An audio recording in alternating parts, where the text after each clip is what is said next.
It is 3 out on this Monday afternoon. Kevin Thomas, BJ Bennett here with you. No, BJ's not here. I don't know why I said that. Ben is here. Sorry, Ben. I mean, no. We're pretty scripted people, Kevin. I mean, listen. Once again, Kevin's weekend goes like this: I go to a tournament, my team wins the tournament, we get the rings, and we tell the other teams, "Hey, man, somebody got to get second. It's just not my team." I did not say that. You said that. I said that because Kevin goes, "Listen, well, what do you do on Thursday afternoons, Kevin? I want to make sure I got this 12-year-old. They got a nice change up. I got to see it." I'm trying to find every Danny Almonte out. No, I'm not.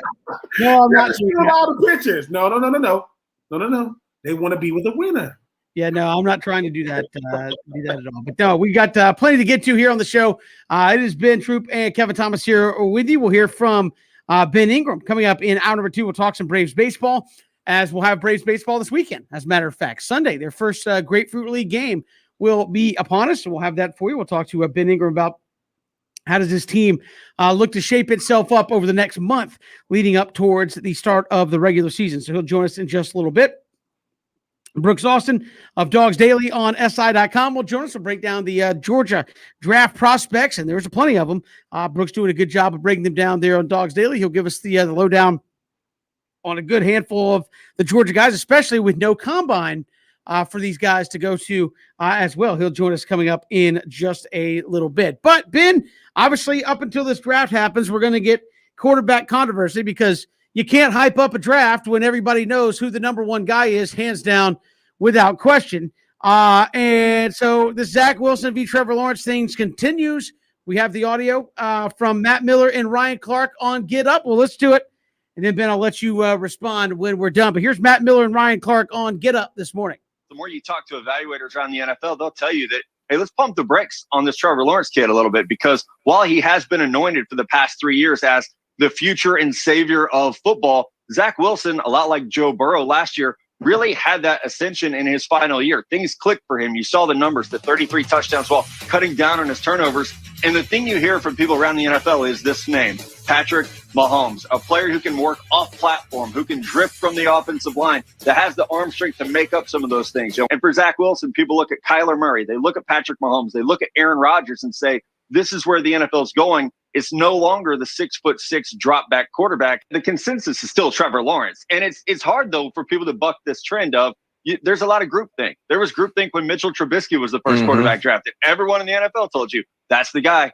Everyone thought that. Well, we'll hear from Ryan Clark in a minute, but I heard a lot of things there. Did we just compare Trevor Lawrence to Mitch Trubisky? And did we also compare Zach Wilson to Joe Burrow, who had statistically the greatest season in college football when he won the national championship at LSU? That's what I'm saying. In his senior year than Zach Wilson's had in his career. That's what I'm saying. I mean, but like the reason Joe Burrow season last year was so incredible was like nobody saw that coming. It's like, hey, you just threw 60 touchdown passes in college football. I know, Ben, you hate comparisons, but those are two pretty bad ones right there if you're trying to make your point. Yeah, Trevor Lawrence and Mitch Trubisky, that's embarrassing. Mitch Trubisky wasn't even the best quarterback on his team when he got drafted. That's a whole other thing is. And so Trevor Lawrence don't make plays outside the pocket. He don't improvise. And what Patrick Mahomes are you talking about? You're talking about Super Bowl MVP Patrick Mahomes, regular season MVP Patrick Mahomes, to Zach Wilson. We don't have to downgrade one guy to justify another guy. Zach Wilson is going to be drafted high, extremely high. But if you're telling me Zach Wilson is a better prospect than Trevor Lawrence, we need to stop that. Number one, Zach Wilson was really good for BYU. Zach Wilson and BYU added Coastal Carolina to the schedule because they wanted to add to it, and they lost. So what I'm saying is, when you start talking about these things, Kevin, this is why comparisons is bad. You know what Zach Wilson and Patrick Mahomes both do? They both play quarterback. That's it. That's where it stops. They're not. Don't compare one to one guy. One guy is the face of the NFL right now in Patrick Mahomes. The other guy, you wouldn't even know him if you walk right by him. I'm just saying we don't got to do that. And I do agree with the Trevor Lawrence stuff. We've anointed him, but he's also lived up to it. He's played the 2 national championships Okay, he's won one and he lost one, and then he lost to Ohio State in the college football playoff. BYU lost to Coastal Carolina. Zach Wilson was a quarterback. Let's stop that. Yeah, he's only played in the playoffs his whole time. Only won the ACC. Only won ACC titles every year he was in college. It was only lost 2 games. Both of them were in the college football playoff. One to Joe Burrow and one to Justin Fields. He stinks. Yep. That's a good segue, Ben, for the Ryan Clark sound. Yeah, not going to get done. So now we bring up Ryan Clark. This is from this morning on Get Up. Listen, I've been saying these same things to you guys for a very long time. And it's not that I don't think Trevor Lawrence is a good quarterback. I just don't think he's a savior. I don't necessarily think he's a can't-miss all-pro Hall of Fame level quarterback. And some of those things that Matt is saying about Zach Wilson, they're intriguing, right? This is where the game is moving. Somebody being able to throw off platform. Also watching a guy play, not necessarily with the best skill players around him, and seeing him elevate those guys. And maybe it's this purple jacket that I wear and the reasons that I wear it. I cannot get out of my mind of Trevor Lawrence walking into the stadium and facing Joe Burrow and being totally outplayed. And then I can't get out of my mind the next year doing the same thing against Justin Fields. When you are a generational talent, when you are a can't-miss prospect, when you're playing with people that are like you, it shows. We watched Deshaun Watson play the Alabama Crimson Tide 2 times. He lost one time and he won the other time. And both times we saw him, we said to ourselves, he was the best player on the field and it wasn't close. Trevor Lawrence is not that. But when you watch Zach Wilson and you think about Mahomes, you think about Josh Allen, you think about Aaron Rodgers, some of the arm talent, the things that they have done and how they translate, Zach Wilson has some of that. I just don't see teams passing on that just because of a few critiques that you can nitpick about Zach Wilson, his competition, or maybe his size. Well, and again, I'll respond to that by saying he doesn't need to be better than Deshaun Watson. He needs to be better than Zach Wilson and Justin Fields to get drafted, right? I mean, that's what we're talking about. And again, I think we've seen this narrative pop up for me, Ben, in the last couple of weeks. Well, this is the direction the NFL is going. Says people who obviously didn't sit back and see the fact that Tom Brady won the Super Bowl, Aaron Rodgers was in the NFC Championship game, Big Ben Roethlisberger, who is not to be confused with a mobile quarterback, got the Steelers in the postseason. I mean, I think it's Justin just Herbert won Rookie of the Year. I think it's just different strokes for different folks. You can win with a mobile quarterback, and you can certainly still win with a 6'6" guy that can sling it. I think to say, well, this is the direction the league's going. What? That we're actually going to have offenses different from groupthink? Well, that would be a good thing to see. I would love to see that so that we don't see 30 teams running the same offense with different guys. I mean, heaven forbid that happens. So I feel like this is the stuff we get around the draft where you start critiquing and nitpicking stuff that otherwise would never come up. I mean, if Trevor Lawrence was if he had said, hey, I'm coming back for my senior year, would anybody be talking about how he didn't have his best game in one of his 3 playoff appearances? No, he'd be like, hey, he actually played pretty damn well. He had over 400 yards passing in that semifinals game. I think I can agree with what Ryan Clark is saying about I'm not going to anoint Trevor Lawrence as the next great this. That's just what we do. I can agree with that fact. But look at who he said Trevor Lawrence got outplayed by. Joe Burrow. Who was that? Who was that? Oh, the guy that won the Heisman, went undefeated on a team that was loaded. He didn't look better than Justin Fields. He shared the field with Justin Fields, and he had over 100 yards rushing the first time they played against him. He had the most yards rushing in the college. I mean, I'm just saying, Zach Wilson, once again, why do I got to talk down about Trevor? Because I want to speak highly of Zach. Zach Wilson is a good prospect. Trevor Lawrence is 6'6". He's all you want in the quarterback, and he didn't tail off. The last number one recruit coming out of high school that became the number 1 pick in the draft was Jadeveon Clowney. All I'm saying is I knew this was going to happen. Hey, man, we got to say something negative about Trevor. Why? Because that's just what we do. Who we going to get? We're going to get Matt Miller to come and talk about it. We're going to get Ryan Clark to say, don't anoint this guy. To be fair, he said it. He's been doing this for a couple of years. But, Ben, if we are going to compare people, let's compare everyone with what we're talking about, right? You talk about Deshaun Watson against Alabama. Who are the quarterbacks that he played in that game? He lost to Jake Coker in the Yep. national championship, and he beat freshman Jalen Hurts. Yep. Meanwhile, we want to critique Trevor Lawrence to winning to to losing against Joe Burrow, who's arguably the best college quarterback ever for a single season, and you lost to Justin Fields, who's going to be a top 5 pick probably. So if we want to say Deshaun Watson, clearly the best player on the field, what quarterbacks was he playing against? Like, we can do this argument comping guys all day. Yeah, and the fact of the matter is, the only reason why Zach Wilson is getting the praise he get, because look who they comparing him to. They're comparing him to Trevor. Stop trying to compare, because I will say this. Comparing him to Patrick Mahomes, that's not fair. And what I don't like about it is, hey, somebody saying, oh man, the way Patrick Mahomes improvises. Yeah, it works until it doesn't work. But Patrick Mahomes is improvising in the NFL. Zach Wilson's improvising at BYU, improvising. Somebody said, okay, I bet you Trevor Lawrence can't roll to the left and and throw a dart. Somebody did like 10 throws in a row. Stop it. Stop it. We don't have to do that, because I don't both think, as you said, Christian, on Friday, two things can be true at the same time. Trevor Lawrence could be that dude, and Zach Wilson, you hope, becomes that dude. Both of those could be true. We do not know about Zach Wilson any more than we know about Trevor Lawrence. They're both just really good. Yeah, they're really, really good. I just think that when we start talking, comparing apples to apples or apples to oranges and all these different things, Christian, we do a disservice to the player. Trevor Lawrence is that dude. Trevor Lawrence is the reason why Clemson is one of the best teams and the biggest brands in college football, because he kept the trend going up. Who's going to be at BYU next year not named Zach Wilson? We don't know. They just hope he's good.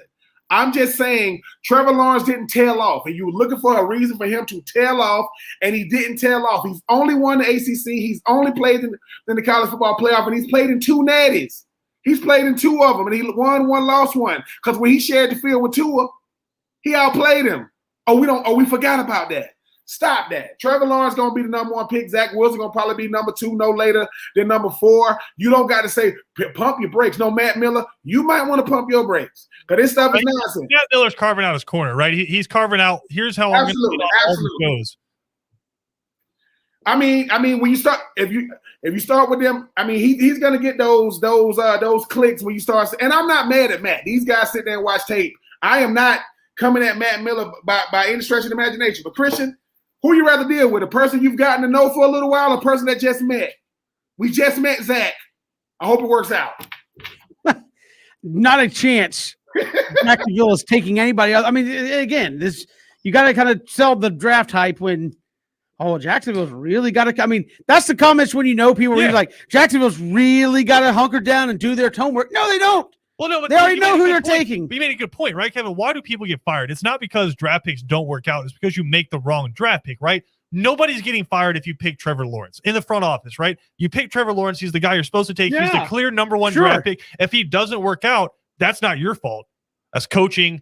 We couldn't have predicted that. He was clearly the number 1 guy, right? I mean, just because you would go back and draft him 100 times out of 100 Correct. if you had the number 1 pick. There's no question. And like if Zach Wilson turns out to be a Hall of Fame quarterback and Trevor Lawrence turns out to just be okay, you still can't fault the pick whatsoever because of what Ben said. Trevor Lawrence has gone to battle with Tua. He's gone to battle with Joe Burrow. He's 1-1 against Justin Fields in games. He never didn't win the ACC championship. He has 2 losses in his career, right?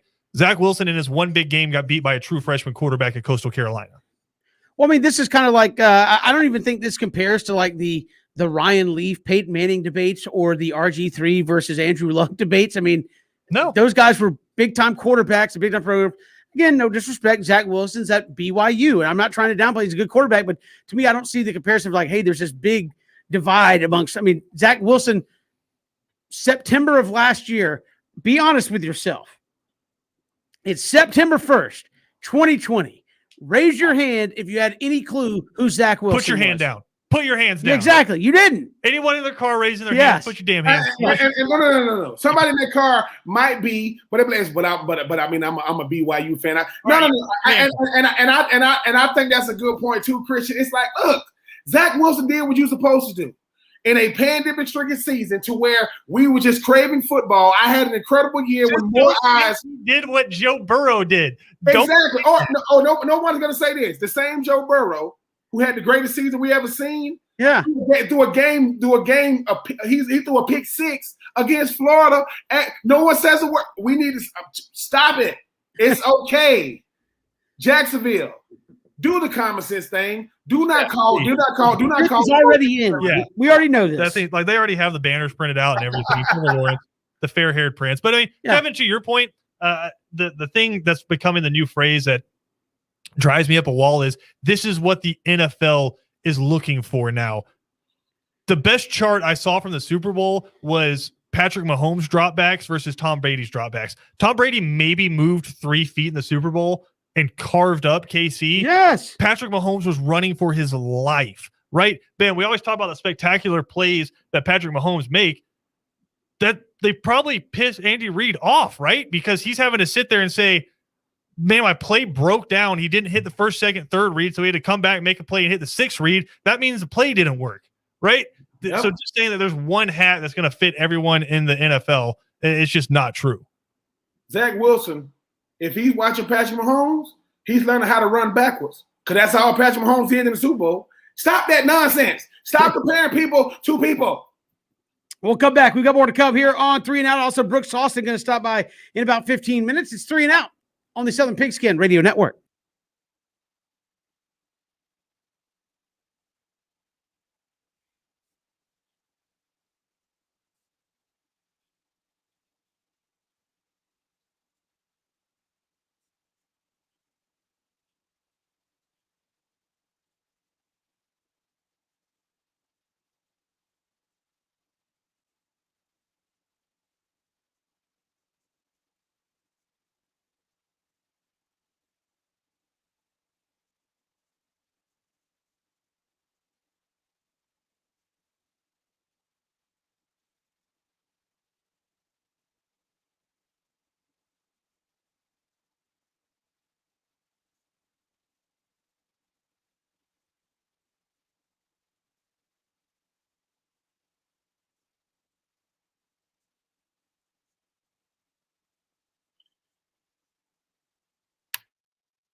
It's 3 and out.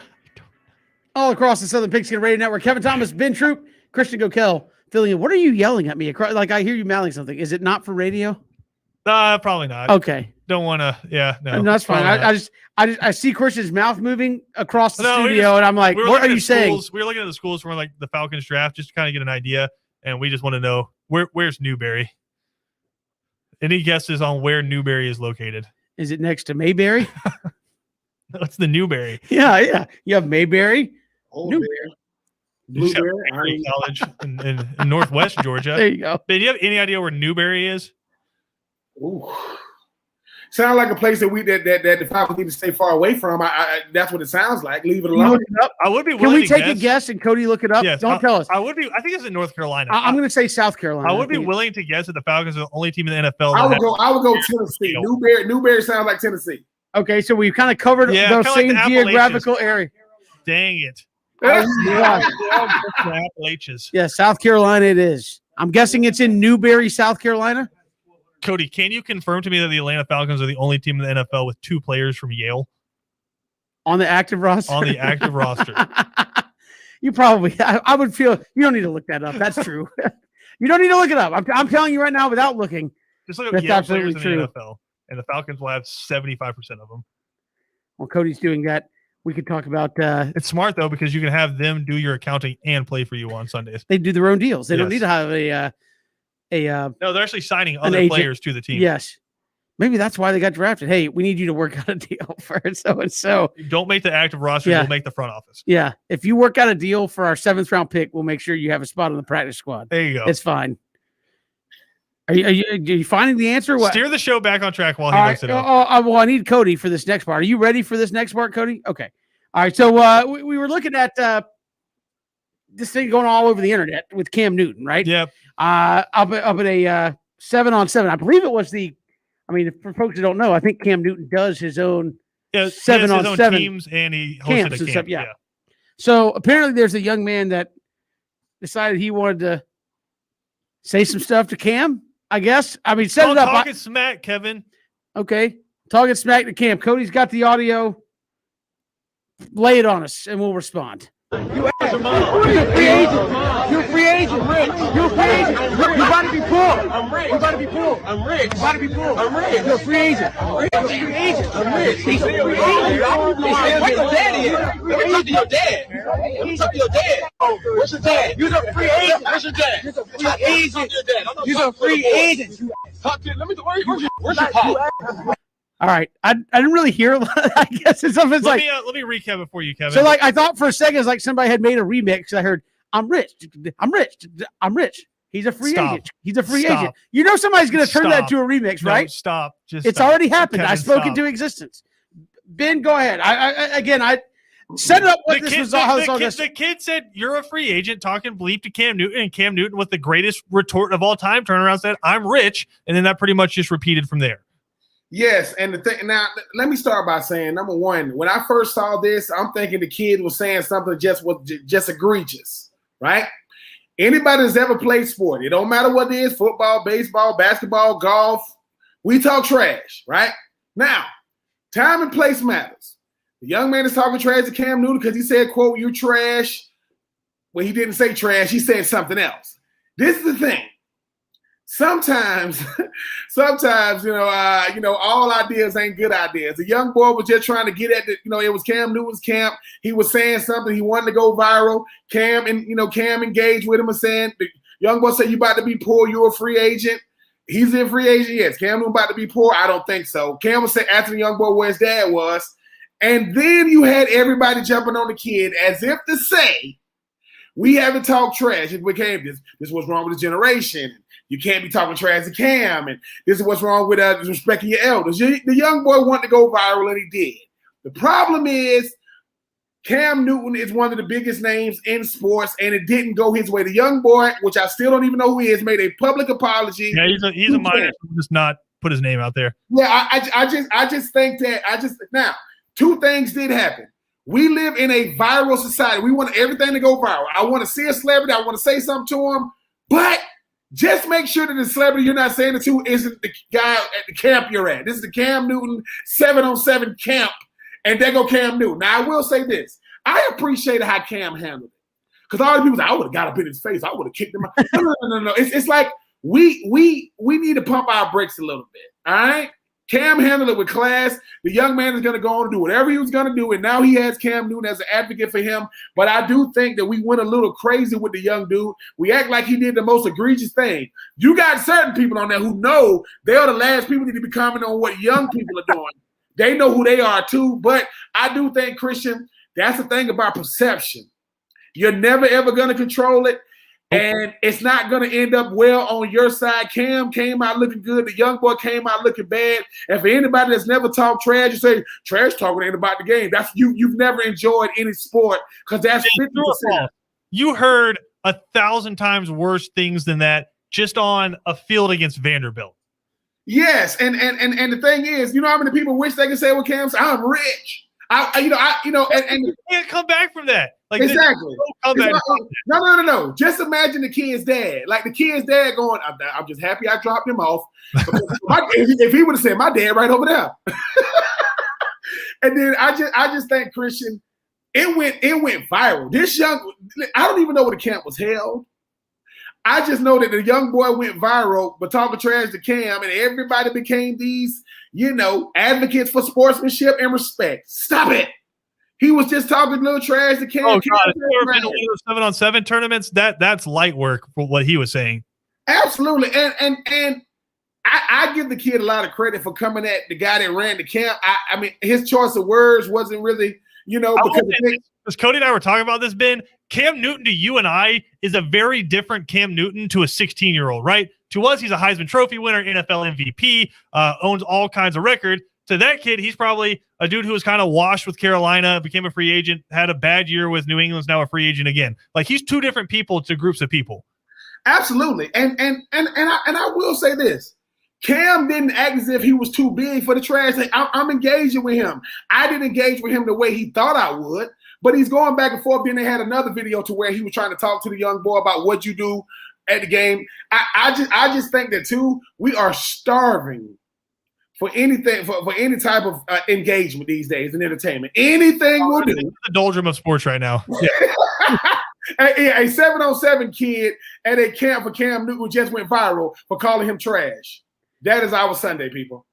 My little PSA for this whole thing: if you go to the Cam Newton camp, don't have a go at Cam Newton. Put your focus on somebody else. And I got to say this too. No, that's fine. If I go to the Ben Troop football camp, I don't need to go up and run smack at Ben Troop. He's obviously reached the level where he's putting camps on. But it's not just Ben Troop's camp. He's the reason you're there. You're playing Ben Troop's team, right? Like the teams you're playing against have Ben Troop across their chest, right? The teams he was playing against had Cam Newton across their chest and had the weird font that Cam Newton has on the back that said like protect the babies or something like that on the back of the jerseys, right? If you see the guy who you've been playing against his teams the whole time, you know he's a player as well. And again, we like to put our sensibilities on this stuff. Nothing either one of them said was like I'd consider rude. I consider anything like that. Like literally, I've heard worse things playing in a Gold's Gym basketball game. Like I drive down and I airball a shot. I'm getting called way worse things than that kid called Cam Newton. Yeah, and no, that's your Kevin. We'll come back. We got more to come. Cody, is there another team that has 2 Yale guys on it? Nope, didn't think so. Chicago's got 1. Okay, man, Yale taking over the NFL. We'll come back. Over Atlanta. Brooks Austin, Dogs Daily on SI will join us. We'll break down some of the Dogs draft picks or draft prospects when we return to 3 and Out on the Southern Pigskin Radio Network.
Good to have you here on 3 and Out, all across the Southern Pigskin Radio Network. Kevin Thomas, BJ Bennett here with you. Glad you're making us a part of your day as we, again, look ahead to the draft.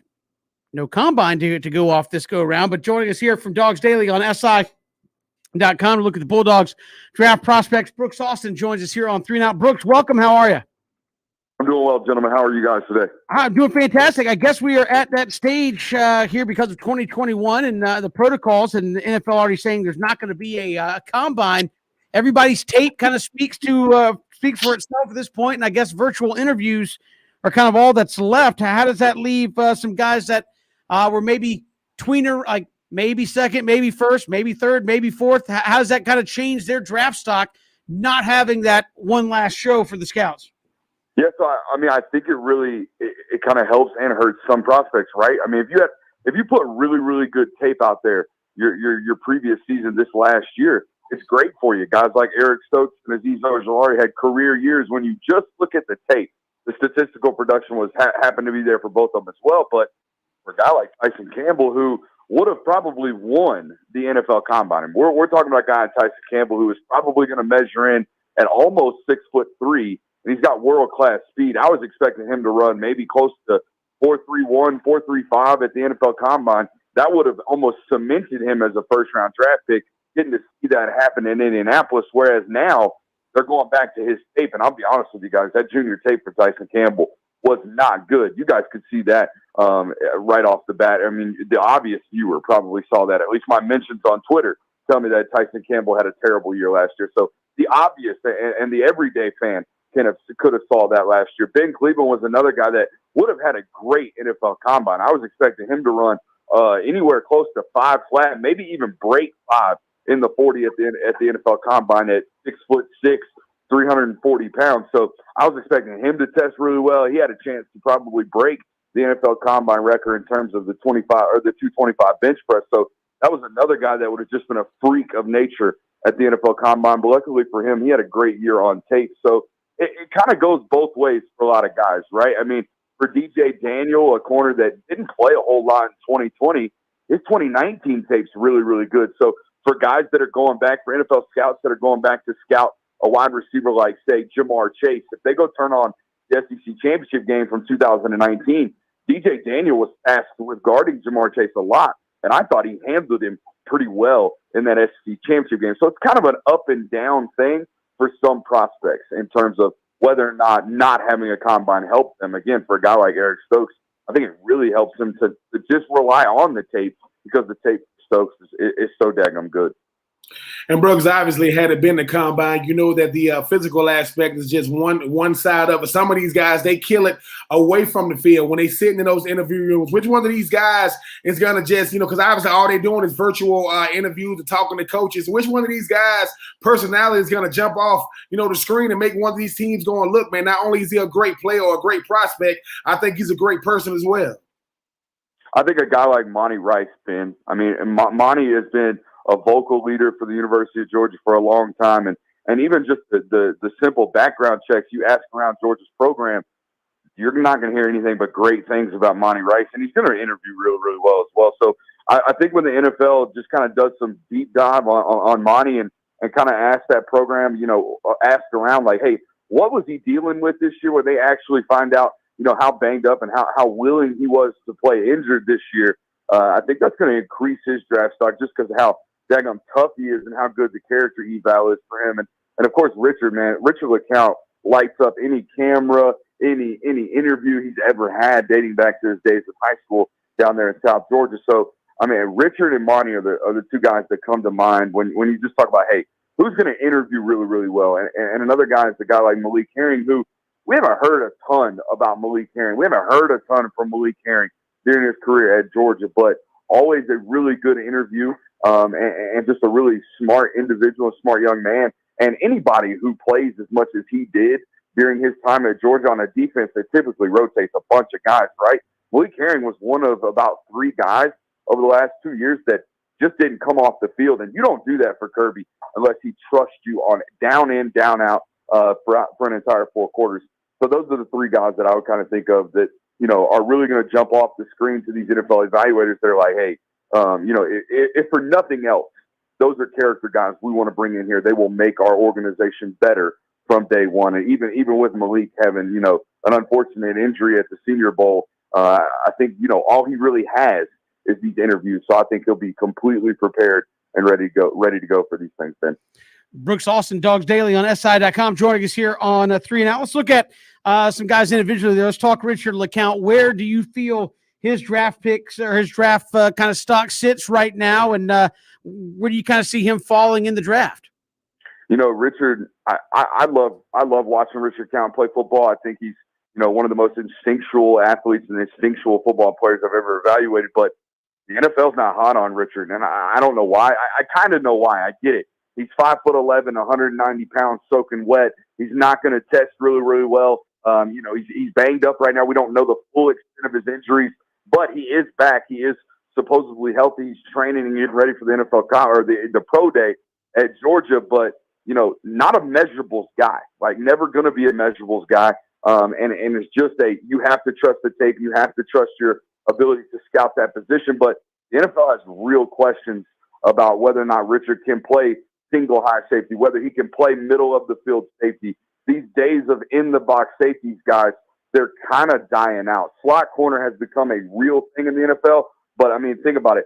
The guys like Clinton Dix, they're getting cycled out of the league. Guys like Landon Collins, you don't really hear much of nowadays in the NFL. They still are on rosters, but they're no longer making Pro Bowl teams. They're no longer making all pros.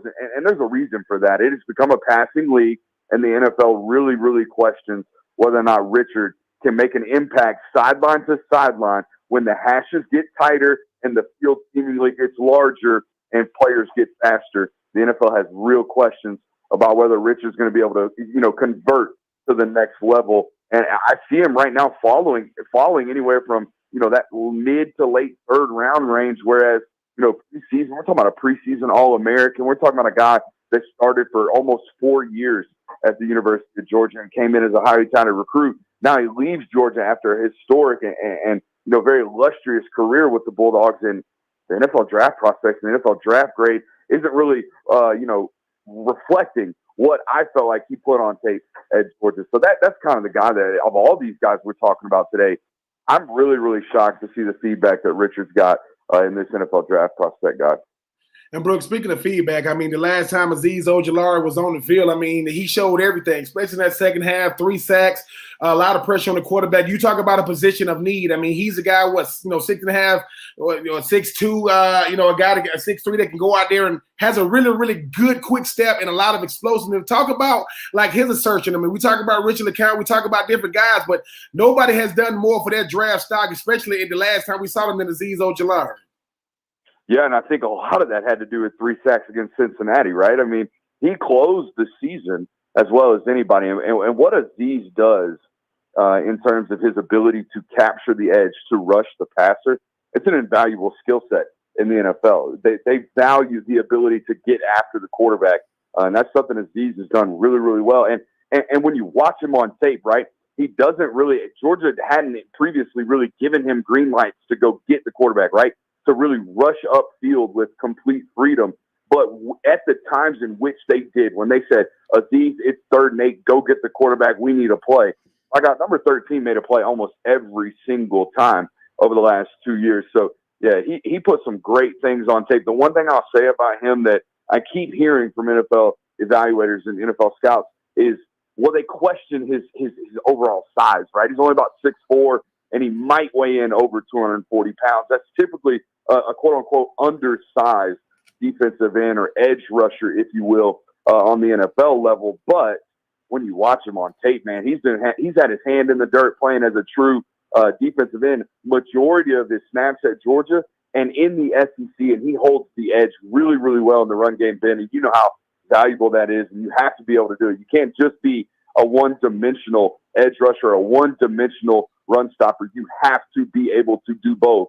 And I felt like Azeez on tape did a great job doing that. Anybody that's questioning his overall size probably just hasn't watched him close like they probably should before they bring an opinion about, oh, well, you know, his weight says he's 240. Well, yeah, his weight, they say he's 240, but he plays like he's 275 because he's never in a bad position. He's really twitched up. He's got a whole bunch of explosive strength And again, he's got great pad level. You'll never catch Azeez Ojulari off balance. You'll never catch him in the wrong spot. He's instinctual. He's explosive. And, he's just a really, really smart football player that's got a first step twitch, a first step get off that's unparalleled in this NFL draft class.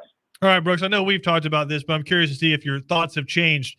Over under 1.5 Georgia players in the first round, and then what kind of run do you think we see on these guys in the second, third rounds? Christian, I thought your show ended like 55 minutes ago. I'm still here, bro. I work all day. He never misses an opportunity to hop on a mic. I work all day. No, he doesn't. No, he doesn't. He's like me. He likes to hear his own stuff talk. But I would go with the over on that because I do think either Tyson Campbell or Eric Stokes is going to find their way into this first round. There's only a handful of first round caliber corners that are going to hear their names called this year, and it's a valued position. I think over the last couple of years, over the last probably decade of the NFL, quarterback has still been, obviously a very valuable position and drafted as such. But defensive end and corner has become two positions that have matched that value in terms of ascension of NFL draft boards along with the quarterback over the last decade. Because again, it's becoming a pass-oriented league. So if it's a pass-oriented league, well, you better have somebody that can throw it, and you better have people on the other end that can stop the opposition from throwing it. And the two most important positions in that facet are defensive end and corner. So I do think with, whether it's Eric Stokes or whether it's Tyson Campbell, somebody's going to sneak into the bottom of that first round, I believe. Brooks Austin, Dogs Daily on SI.com. Our guest here on 3 and Out. Brooks, appreciate the time. Thanks much. No doubt, gentlemen. We'll talk to you soon. Thanks much. And you can check him out on Dogs Daily on SI, breaking down all the dogs, both currently on the team and those getting ready for the National Football League. We'll come back with more 3 and Out on the Southern Pigskin Radio Network.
It's 3 and Out all across the Southern Pigskin Radio Network. Kevin BJ not here. Ben Troop, he is here, and he still got the Park Ranger hat on.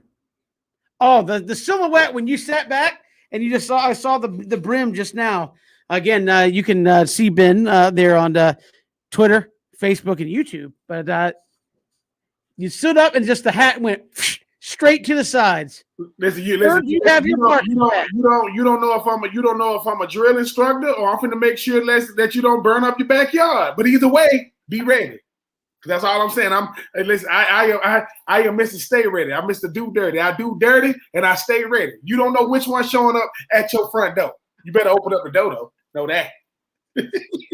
Oh, it's great to be here on this Monday. Ben Ingram going to join us for the Braves Radio Network. Talk some Braves baseball in hour number 2. Also, the 41st anniversary of the Miracle on Ice, and we'll relive that moment and some of the great halftime sports speeches or pregame speeches we've seen out there in cinema and film. So we'll get to that coming up in hour number 2, as well as. Maybe we'll have time to get this next hour, Ben, but Christian was telling me about Deion Sanders, the wild weekend there for Jackson State in his coaching debut, from a huge win to the post-game press conference where everybody's like, wait, what? And just a wild weekend there for Prime. Yeah, first and foremost, congratulations to Jackson State. Beat everyone just felt bad for 53-0. Troy Aikman showed up, gave Deion Sanders. I mean, he ain't doing nothing. Football season's over. He's just chilling.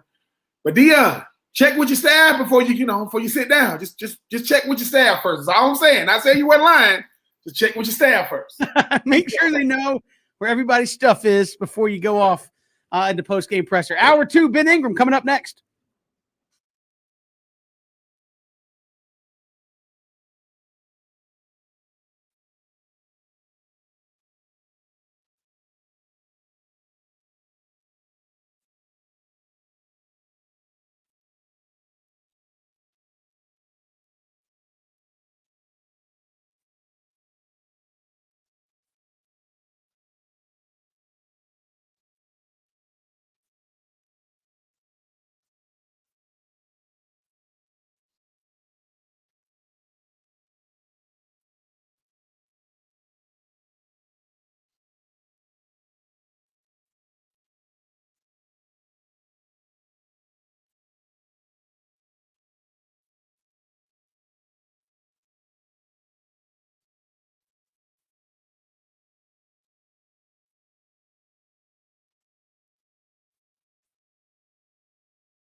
It's 3 and Out on this Monday. Kevin Thomas, Ben Troop, glad you're with us all across the Southern Pigskin Radio Network, live streaming, ESPNCoastal.com. You can also see us here on the show, Facebook, Twitter, YouTube, here on 3 and Out. Braves baseball, we'll have it back this weekend with some spring training on Sunday as the Grapefruit League schedule gets underway, and just good to have baseball coming back. Our next guest, I know, agrees with that statement. Ben Ingram, Braves Radio Network, joins us here on the show. And Ben, from where baseball was July to where they are now, how do you feel about baseball and their plan for 2021 and everything moving forward? I think everybody's pretty optimistic. I mean, we finished the season last year, and that was great. And right in the heart of the pandemic and with so much doubt around, they still found a way to crown a champion. So I think you can go into this season with a better plan, certainly more organization. You found ways that you're able to get a season done last year, and you know what worked and what didn't, and I think you can apply that moving forward through trial and error. So I think we all feel pretty good about it and all the protocols in place, and as we progress through the season, hopefully more and more fans will be allowed to attend a lot of these games. And being obviously the Braves go out and sign, infielder Jake Lamb to kind of, help with that bench. How do you see this Braves bench panning out, and how many slots you think will open up right now? Yeah, it's a great question, and I'll say this: the guys that are on the roster now, I wouldn't say that those bench spots are strictly limited to the guys who are currently on the roster. I think it could be a very similar situation to what happened a couple of years ago. If you remember, the Braves had a couple of very late moves in spring. Matt Joyce is the one that comes to my mind. I think he was signed by the team maybe a week with a week left in spring training, and not only ended up making the club, but was a big bat off the bench that was able to get a lot of playing time throughout the season. So I think that Alex Anthopoulos constantly has his ear to the rail when it comes to who's being let go by other teams. Because once you get into spring training and games are going on, and you get 2, 3, 4 weeks into this thing, that's when other teams are going to be making tough decisions. Some guys will be on the outside looking in. Guys like that will be available, and it could be a situation where the Braves grab somebody last minute. But the way that it stands right now, look, Jake Lamb is not all that impressive as a hitter over the last year or so, but he's a guy that's been in the big leagues for a while. He could get hot. He could compete for a spot. There are other invitees that I think could make a name for themselves.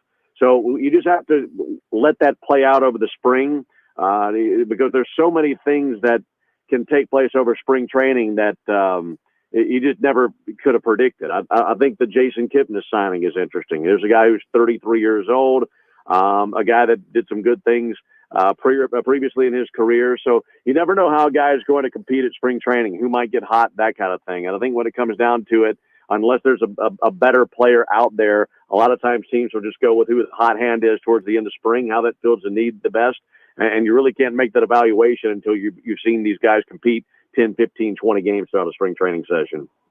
Ben Ingram joining us here on 3 and Out. Ben, obviously, Braves fans excited about this pitching staff. Before we look at the rotation specifically, what do you expect from Mike Soroka? I know all we've heard was, hey, I could be back late April, early May. Is that pushing it? Do you expect it to be a little later than that? What do you think is the realistic situation for Mike Soroka?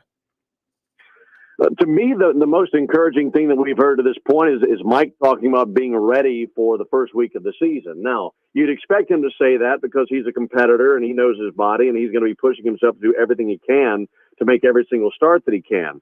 At the same time, I think the team has to be cautious. I think they have to listen to what he's saying, but at the same time, I think they need to watch him, see how he looks, evaluate him. If it looks like the leg is strong, if that Achilles is strong and everything is in place, and he's further ahead than you thought that he would be, I think that you cautiously go into that with an open mind and don't cancel out the idea of him being available early on in the season.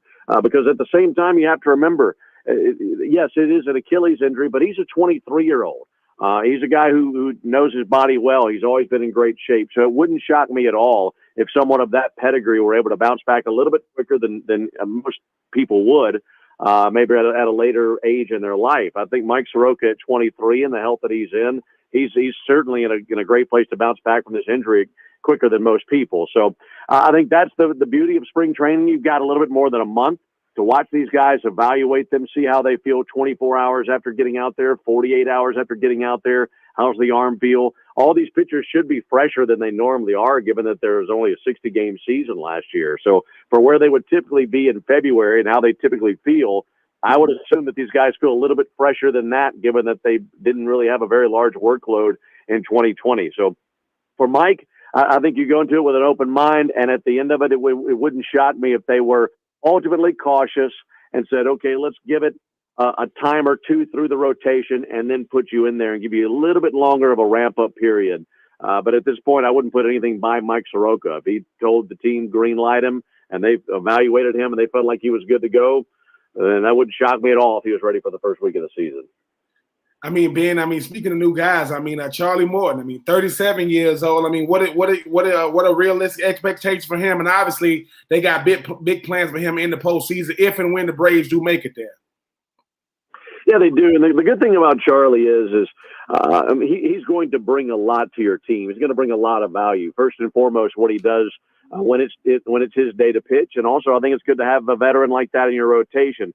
The most interesting thing with Charlie Morton is what the age that he has been when he's really peaked as a big leaguer. He's 37, and you might say, well, 37 for a pitcher is hard to expect a whole lot out of a starting pitcher who's knocking on the door of 40.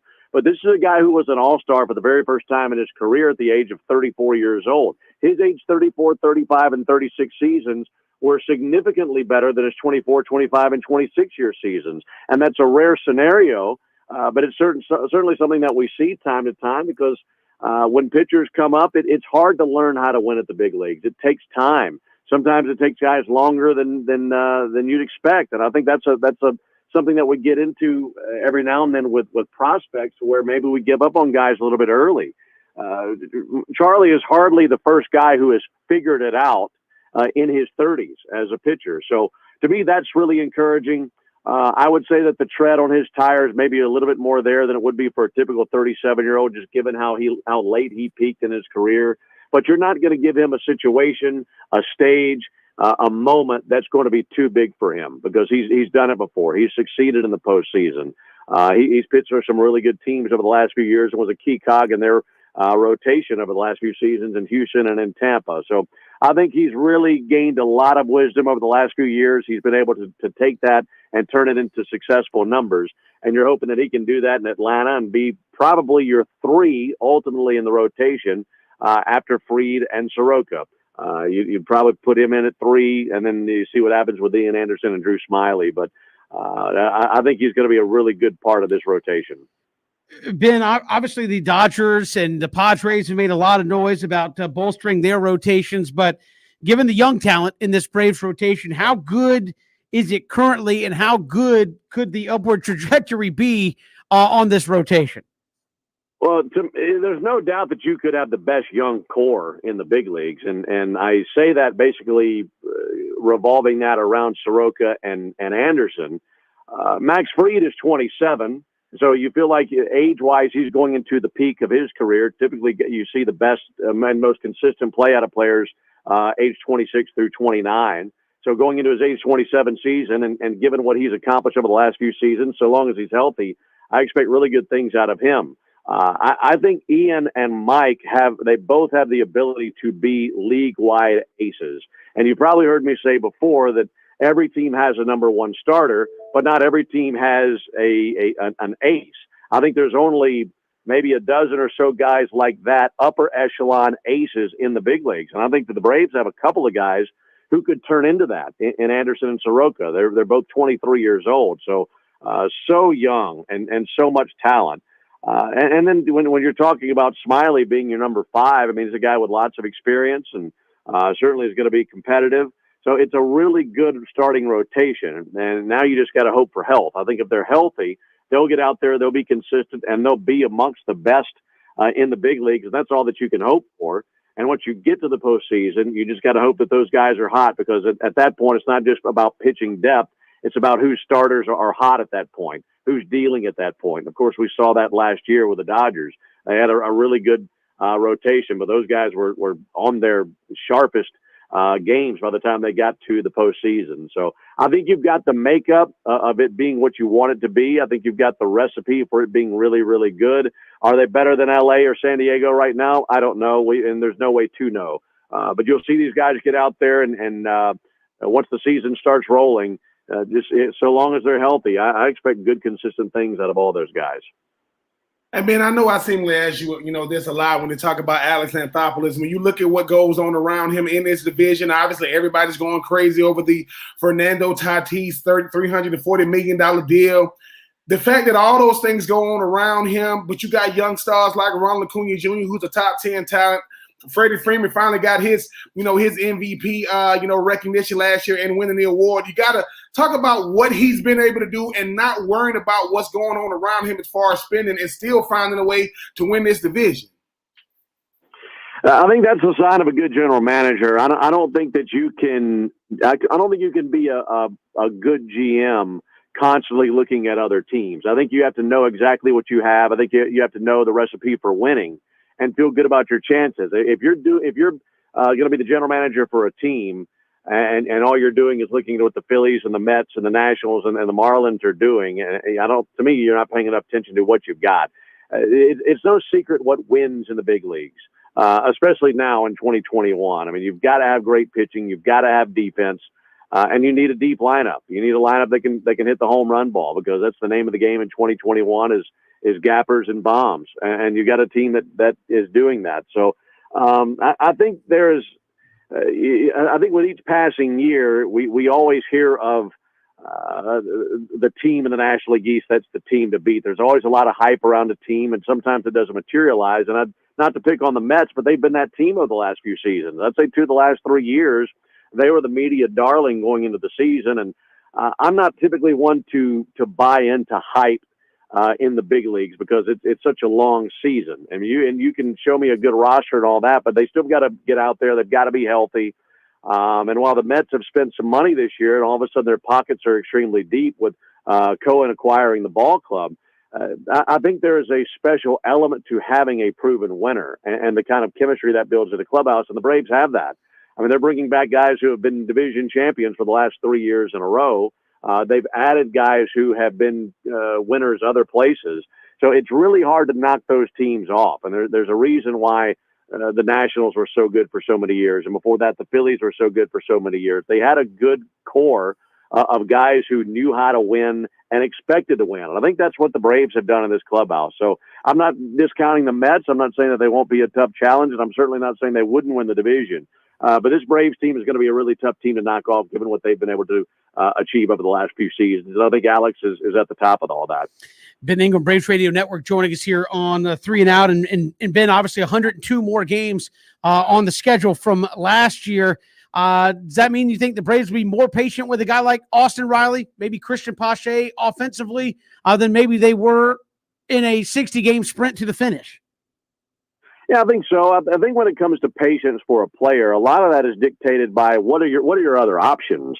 It's one thing to be patient for a player when you don't have really another great option out there. I think some people think that making a move is very easy to do, but you can't just move a guy for the sake of moving a guy. Your plan for whomever the new person is has to be better than what you just ushered out. And for me, Austin is, I think he's got the ability to be easily an everyday third baseman of the big leagues. I feel like over the course of 162, he's going to hit between 20 and 30 home runs. Sure, you're probably going to have your fair share of strikeouts, but there's no doubt the guy can pick it at third base. He's got a good arm. I think he's going to be fine. And given that you're not going to be hitting him 1 through 4, if he's hitting lower towards the order, I don't see where there's a whole lot of pressure on him to go out there and be a 300 hitter. If he goes out there and hits 240 and hits 25 bombs this year, I don't think anybody's complaining with those type of numbers for a guy who could be hitting 6th or 7th in your order. And as far as Pache goes, with the lineup being as deep as it is, there's a lot of things that you could do with this lineup with Christian Pache, lots of creativity that could be involved with how you utilize him.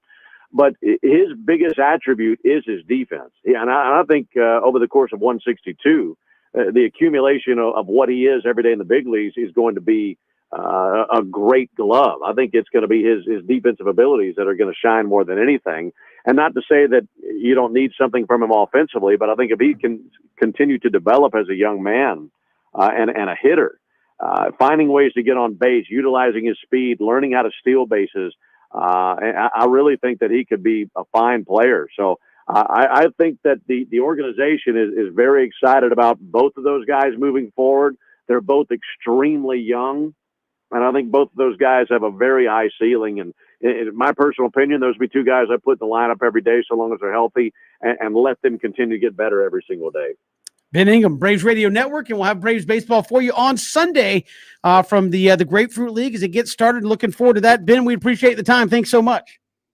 Anytime, fellas. Thanks so much. We appreciate it. Ben Ingram joining us here on 3 and Out as, again, the Braves in Tampa Bay on Sunday starting Grapefruit League play. All right, so we had Joe Tessitore on last week, and now we have Ben Ingram on. Do you guys ever get, like, voice self-conscious? Like every single day on the show. You listen to Joe Tessitore speak, and then you listen to you can literally listen to Ben Ingram read a cookbook. Oh yeah. I was gonna say, it's almost like it's funny, right? You gain an appreciation, for guys in the industry, and the thing is, it's like Kevin to go, and be like, Braves Radio Network, Ben Ingram, be like, how you doing, guys? You're like, yes, man. It's almost like you can't do the voice, right? But the thing is, I think what happens is, could you imagine being growing up? Being in class and being there, Ben Ingram. I am here. No, Ben. Cody and I joke about this because I have my regular radio voice, and then I have my talking to a football coach voice, which like drops an octave. I get like super serious when I'm talking about I've met Ben Ingram in real life, and like that's his voice. It's almost like it's like you don't want to fanboy it. Unfair, even. Yeah, you want to be like you know what type of voice he got, Christian, his voice carries. Like you're somewhere you go, hey Ben, see that guy right there? Could you get him like, hey, what's his name? His name is Patrick. Oh, can you imagine being his child? Oh my God. Hey, put that down. Exactly. It's almost like Daddy Ingram comes home and his mom goes, you should have heard what your son said to me. Watch this. Ben, come here. He goes, no, I'm not leaving. We got more to come. We'll take 3 next. It's 3 and Out on the Southern Pigskin Radio Network.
Welcome back, 3 and Out here on the Southern Pigskin Radio Network. Appreciate Ben Ingram joining us here on the program. One of the best. Always enjoy having him here on the show. That being said, let's take 3 here on 3 and Out. Had to drop it a few octaves. Are you okay? No, I'm not. Like That's actually strains big like time on the Kevin old after vocal 3 cords. packs of cigarettes right there. It's like take 3. I can't do it. I can't drop down that low. Anyway, that being said, are you doing take 3? What are you doing? I mean, I can answer them. I can ask them. Like whatever You're you want. asking. I'm done. My vocal cords are shredded. I'm trying to get Ben Ingram down here. I can't do it. Give me one more bidding. No. Kevin, come on. I'll be off the show tomorrow. That's true. All right, take one. If the Jags take Trevor, which is happening, is Carson Wentz then the worst quarterback in the division? No, the worst quarterback in the division is Trevor Lawrence. Oh. Trevor Lawrence has not played football yet. I'm sorry, people. No. We need to stop this, man. We really need to stop this. Christian, look, I love Trevor Lawrence. I've seen him play a lot of football. Trevor Lawrence has not played a single down. He is the number 1 pick in the draft, not because he ain't the truth. It's because the team he is going to is not. I think Trevor Lawrence is going to be incredible. But to say that Trevor Lawrence is a better player than Carson Wentz is ridiculous. No, he has absolutely not. I mean, Here's my problem with that, though, Ben, because I know Kevin's going to say the same thing. No, I told Ben that you and I already had a 20-minute round around about this. It's not that I disagree with you that Carson Wentz is a better quarterback. Just give me another reason than he took a snap in the NFL. You know who else is taking Carson Wentz was an MVP candidate before he got hurt. Has taken snaps in the NFL. I guarantee you right now, Trevor Lawrence is a better quarterback than Kirk Ben Kirk. All right? So just give me a reason. But the thing is, I say that to say this. I'm never ever gonna look past anybody who's been doing it. You don't got to be doing it. Carson Wentz was an MVP candidate at one point in the NFL. He don't got to be the best quarterback in the National Football League, but he is indeed a quarterback right now that started in the NFL. Not a backup, not a guy that came in to have a nice little Robin role. He has started. Now, him and Jared Goff has moved on. I would argue the fact that he was indeed a backup to Jalen Hurts. Well, that's probably why he's moved on to Indy right now. Well, that probably has a lot to do with the fact too that he probably was going to tear that locker room right down the center. But until proven otherwise, Trevor Lawrence is the worst quarterback just by the fact that he hasn't played yet in the AFC South. Yeah, that was my whole point. Right now, it's like, hey, let's see what he can do, and he can just escalate pretty quickly. I do think Ben had a saltier take for this answer than I was expecting when he was talking about, because Ben pre-show said Carson Wentz, even without Trevor Lawrence, isn't the worst quarterback in the division. Oh, Ryan Tannehill. I mean, yeah. Well, I'm sorry. I mean, I'm gonna tell. Okay, Christian. This is the thing. If I say a team, and if you don't think, if I say Arizona, you're gonna say Kyler Murray, right? If I say Green Bay, you're gonna say Aaron Rodgers. If I say Tennessee, you are going to say Derrick Henry. It's not his fault that the best player at his position plays with him. No. But my thing is this: Ryan Tannehill got a new contract, $60 million guaranteed to hand the football off to Derrick Henry. People play baseball or play quarterback. Nothing other than that. So yeah, it is. Ryan Tannehill. Because he got traded, all of a sudden Carson Wentz is this really good quarterback. Why would the Eagles trade him if he was such a No. You said good. I didn't say. I said until Trevor Lawrence plays. So as soon as Trevor Lawrence takes his first snap, No. As soon as Trevor Lawrence elevates the status quo of his team, I would say he is. He has to elevate the team because Blake and until proven otherwise, Blake Bortles came within a play of representing the AFC in the Super Bowl. So Mark Brunell, Blake Bortles, Brian Leftwich, Trevor Lawrence. Listen, Jeff Driscoll has taken NFL snaps. He is not a better quarterback than Trevor Lawrence right now. I didn't say just because you've taken NFL snaps. That's the only reason you and Kevin gave me was the fact he hasn't taken snaps. No, Carson Wentz was an MVP candidate at one point in the NFL. There's been a lot of MVP candidates. Did he actually? No, it has not been. Eli Manning has never been one. I'm just saying, just because you played a long time don't mean you're an MVP candidate. But Trevor Lawrence is going to probably shut me up really, really quickly, but that's going to have to equate to W's. No, but then see, this is why the argument's terrible, is because as soon as Trevor Lawrence is really good, Kevin will hit me with, well, look, I said because he hadn't played in the NFL. Now he's playing in the NFL. I can change my argument because I'm Kevin. No, but do Take two. circumstances not change? Take two. I You know what think else? they do. You know what doesn't change, Kevin? That lame argument. Take two. Who will wind up as the Braves closer? Will it be rotation, as Brian Snitker has said, entering spring training, or is that just a bunch of baloney? I mean, what? I think it's going to be Minter or Will Smith. I think that's who you're going to want it to be. It kind of looks like Craig Kimbrell. I mean, the thing about it is this. But I'm gonna do the Kevin route. This is the thing. Okay. No. I'm gonna let this play out. We don't know. All right, we don't know. We're gonna let this play out. Hold on. I'm gonna do my Ben Ingram voice. Hold on. Wait a minute. I don't know who the closer is gonna be, but I will tell you this: they're gonna have to not suck. For the Braves to have any opportunity to make it back to the postseason, I like Minter. I like Minter. I like Will Smith. Hey, I like Bryce Wilson. I like Luke Jackson. I like the two sons. One of those guys. Easy. He said Luke Jackson. Easy, Whoa. Easy. Whoa. I didn't say I love him. And then Christian and Kevin went, whoa. He could be really good. He could be not so much. Minter or Smith, or it's gonna get ugly. How about that? The hell of a BJ answer right there. Yes, I will. I will say on February 22nd, my gut tells me it's going to be AJ Minter, and they will not do a rotation. It will be his job to give away to somebody else if he doesn't. I think they like Minter in the 8th hole, like in the 8th inning. Maybe I think Minter has that mentality. And to me, he reminds me a little bit of the Craig Kimbrell, Billy Wagner. Like I'm going to cut. Like he has that mindset of like you're playing. Yeah, like Welcome to the Jungle. You walk in, you're like he might actually eat. Live animals. He's like he's ready to come in there and rip somebody's head off. If you do that, so it's like get 3 out. That's what I'm saying, and he kind of has that funky delivery that he has that I think makes him effective. Me. So to me, I like AJ Minter. I'll say on February 22nd, I feel like he's going to be the guy. So we'll see how spring plays, but that's my pick. I think that's who is it going to be? I'll guess Will Smith here, but we have been lucky as Braves fans for the last few years, right, where we really haven't had to worry about the closer position. Like we don't know who it is at the beginning of the season, but it seems to have worked out with the bullpen. I mean, going back even like to the Eric O'Flaherty days with Craig Kimbrell, like we knew what was going to happen 7th, 8th, and 9th innings. Like we've been blessed with that. This year it kind of feels a little funky where you don't necessarily know what the back end of the bullpen is going to look like. So just hold your breath, Braves fans, because it might get weird in the 9th inning. All right, take 3. Can Trae Young really be an all-star with his defensive performance thus far this year? For those of you who don't know, he ranks 85th or translate that last in defensive plus minus among league point guards and 465th out of 468 players league wide in defensive plus minus. For reference, though, Russell Westbrook is dead last in that category. Well, yes. Even if Trae Young was dead last, I mean he ain't. He third. He third from the bottom. But yes, he can be an all-star. Trae Young is a offensive beast. Now, he is known for offense in a league that does not stress being a two-way player anymore.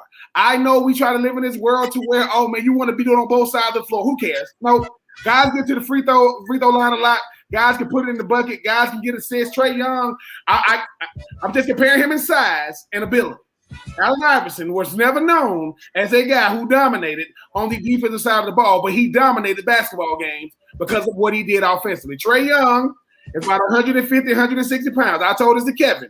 If Trae Young walks in the room, you don't know if he's a starting guard for the Atlanta Hawks or he's starting, midfielder for the Atlanta United. He's built like a soccer player. He plays basketball.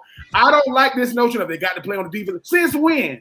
Russell Westbrook has never cared about playing defense. Why? Because he's known for putting the ball in the basket. So Trae, yes, he deserves to be an all-star. Yes, I think he will be an all-star, and it's never going to be about who he locks down because he needs all his energy for what he does on the offensive side. If he starts playing defense, which I don't think is allowed to do in Atlanta right now, you are not allowed to play a defense for the Hawks. I think he'll be just fine. He has improved though. Yeah, last to 465th. That's right.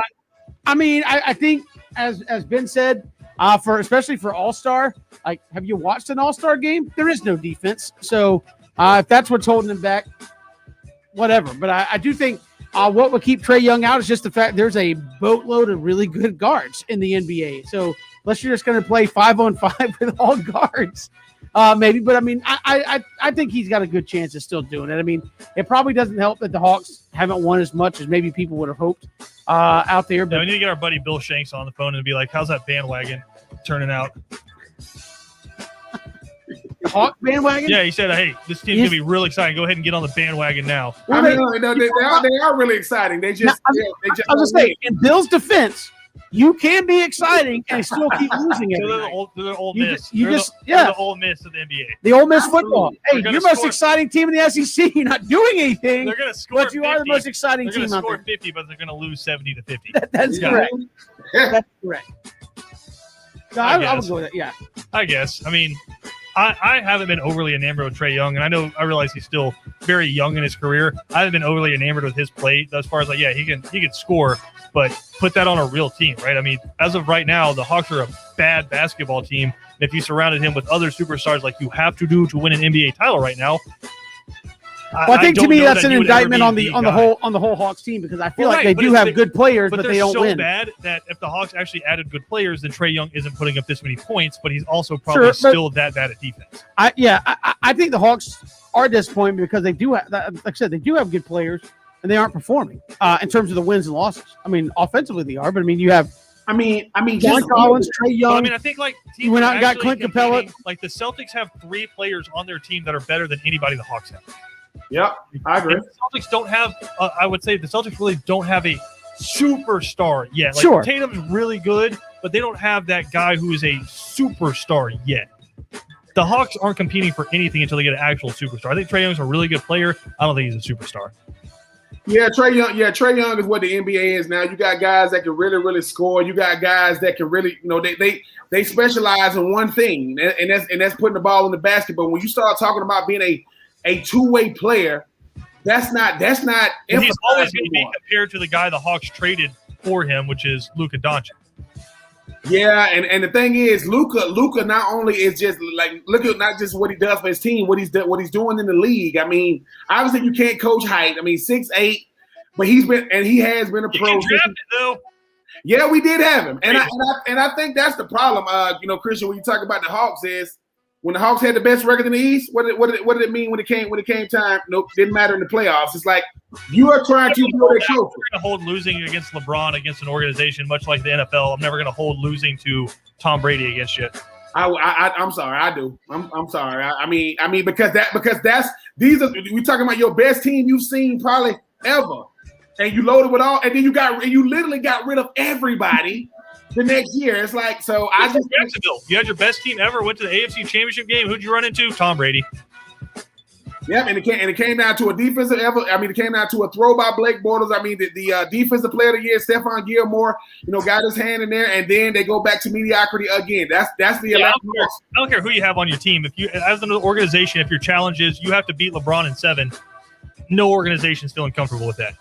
Well, no, but the thing about this, everybody ran into those buzzsaw type players when they was in the league. I mean, Charles Barkley won They the don't beat them. That's why they're all-time greats. yeah, but they have been beaten. That's the thing. You can beat them. I just think that when you talk about the Hawks, just like a team like the Jacksonville Jaguars, what is the culture? Like there is no culture. There is there. no Hawks culture. Yeah. That's what I'm saying. You just going to a team that makes up that obviously Atlanta's going to have a pro sports team in basketball, but that's it. It's like there is no culture there. So I do agree, Christian. You're going to have to get a superstar. You're going to have to get a superstar that can put people in the seats. That's 6'7", 6'8". But these 6'1" guys, As Kevin knows, you don't have to worry about putting people in the seats in Atlanta. It's just going to be the other team's fans, which Yeah, is it's- fine. You're still selling tickets. If the Lakers come to town, it's a sellout. We got more to come. It's 3 It Out on the Southern Pigskin Radio Network.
It is 3 and Out all across the Southern Pigskin Radio Network. Kevin Thomas, Ben Troop here with you all across the network on ESPNCoastal.com, Facebook, Twitter, and YouTube. You can catch us as well. And again, if you miss any portion of the show, ESPNCoastal.com, YouTube, Spotify, Apple Podcasts. You can get the podcast version of the show there as well.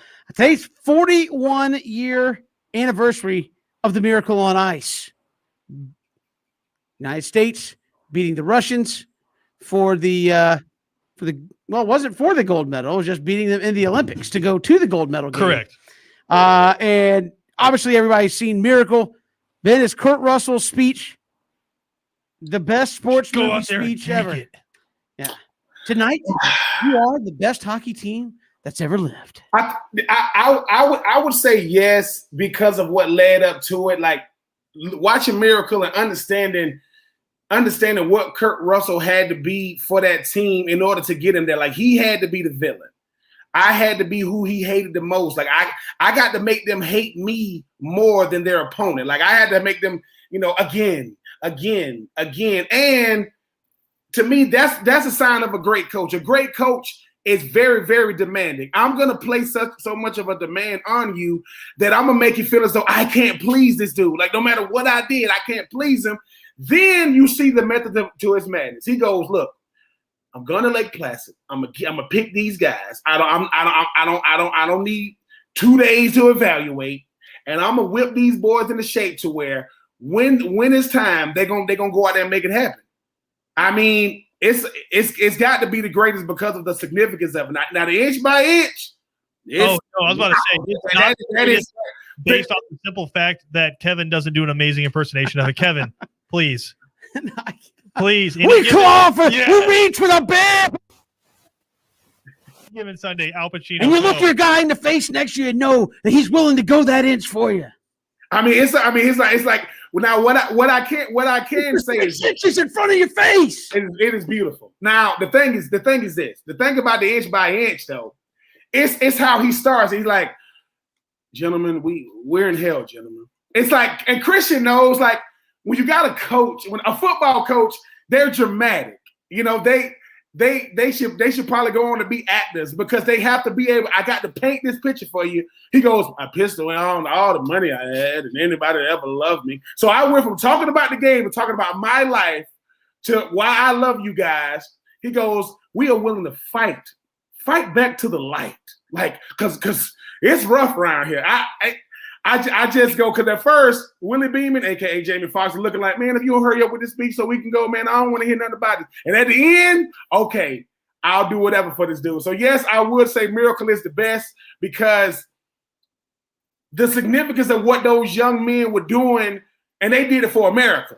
Because America versus anybody, we taking America. I don't care what it is. That's right. Russia, they finna get beat. But when you got Al Pacino going, what am I going to say? What am I going to say to you guys? No, Ben. Ben. Yes. You look Kevin in his eyes and know that you're telling the truth, that you gave it your all. Because, Ben, if you can do that, gentlemen, with love in your heart, you're perfect. That's the best sports speech ever. I mean, I'm sorry. I'm biased. I want you to look at Boobie Miles, who would die to be out there on that field with you right now. Won't you put him in? I mean, now, Christian, take a lesson from the dead. We get him. I mean, it's too many of them, man.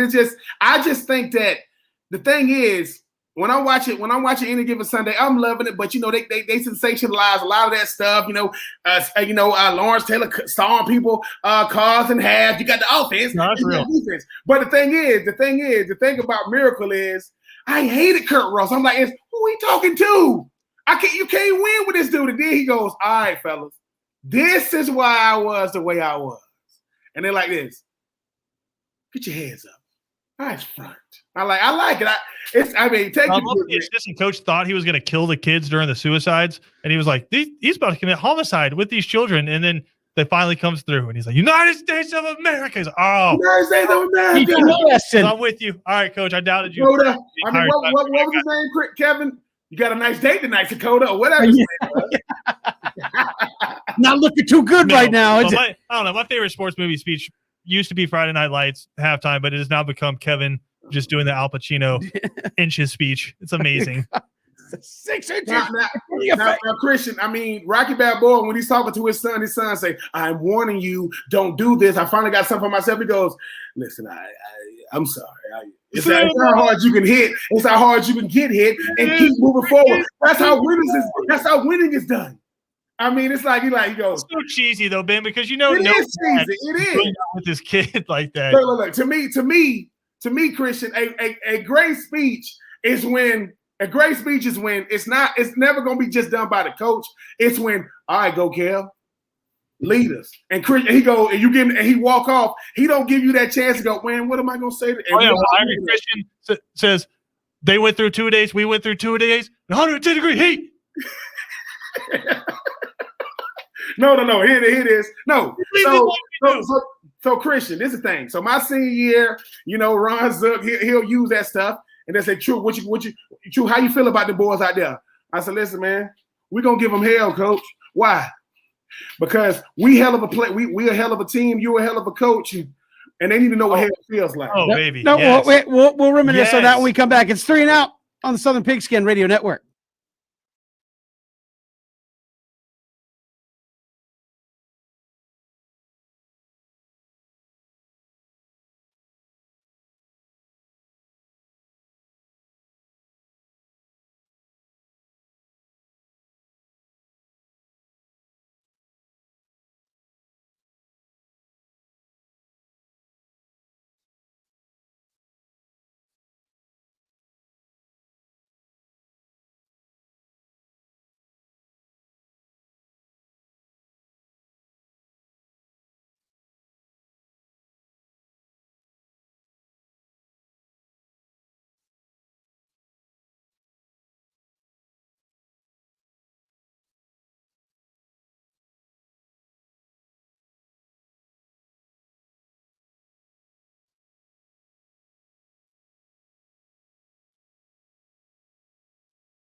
Welcome back. It's 3 and Out here on the Southern Pigskin Radio Network. Kevin Thomas, Ben Troop, Christian Gokel here, as well as again reminiscing on all the speeches that we've seen, the pregame speeches that get people fired up of all time in the movies. What were you saying as we were going to break, Christian? You and Ben were reminiscing. As this is the 41-year anniversary of Miracle on Ice, and Kurt Russell. Oh, it was what I was saying. I like what Ben said about giving them hell. That was good. Well, no, see, what the thing is, Christian, I mean, at a certain point, right, great teams are made up of great teammates first and great players second. I had a coach once tell me that if you want to be a great teammate first, you got a chance of being a great player second. So, my coach told me, you've earned the distinction of a great teammate. So then I was like, what you going to say to him? And I say, hey, fellas, we a hell of a team. That's a hell of a coach. That's a hell of a coaching staff. That's a hell of a fan base. We represent a hell of a university. That team we playing need to know what hell feels like. I said, let's give them hell. And we went out there. It's like, that's the only thing that came to mind. That's a 21-year-old me. Cody is ready to run through the wall. We'll come back. We got to run through a few breaks here to get back to the final hour of the program. I've never heard in my life. Sorry. Well, we will chat with Orson Charles coming up. Final hour, 3 and Out, Southern Pigskin Radio Network.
Great to be here with you on 3 and Out all across the Southern Pigskin Radio Network. Kevin Thomas, Ben Troop here with you. Plenty to get to in this final hour. We'll look at potential change of scenery for athletes, quarterbacks, etc.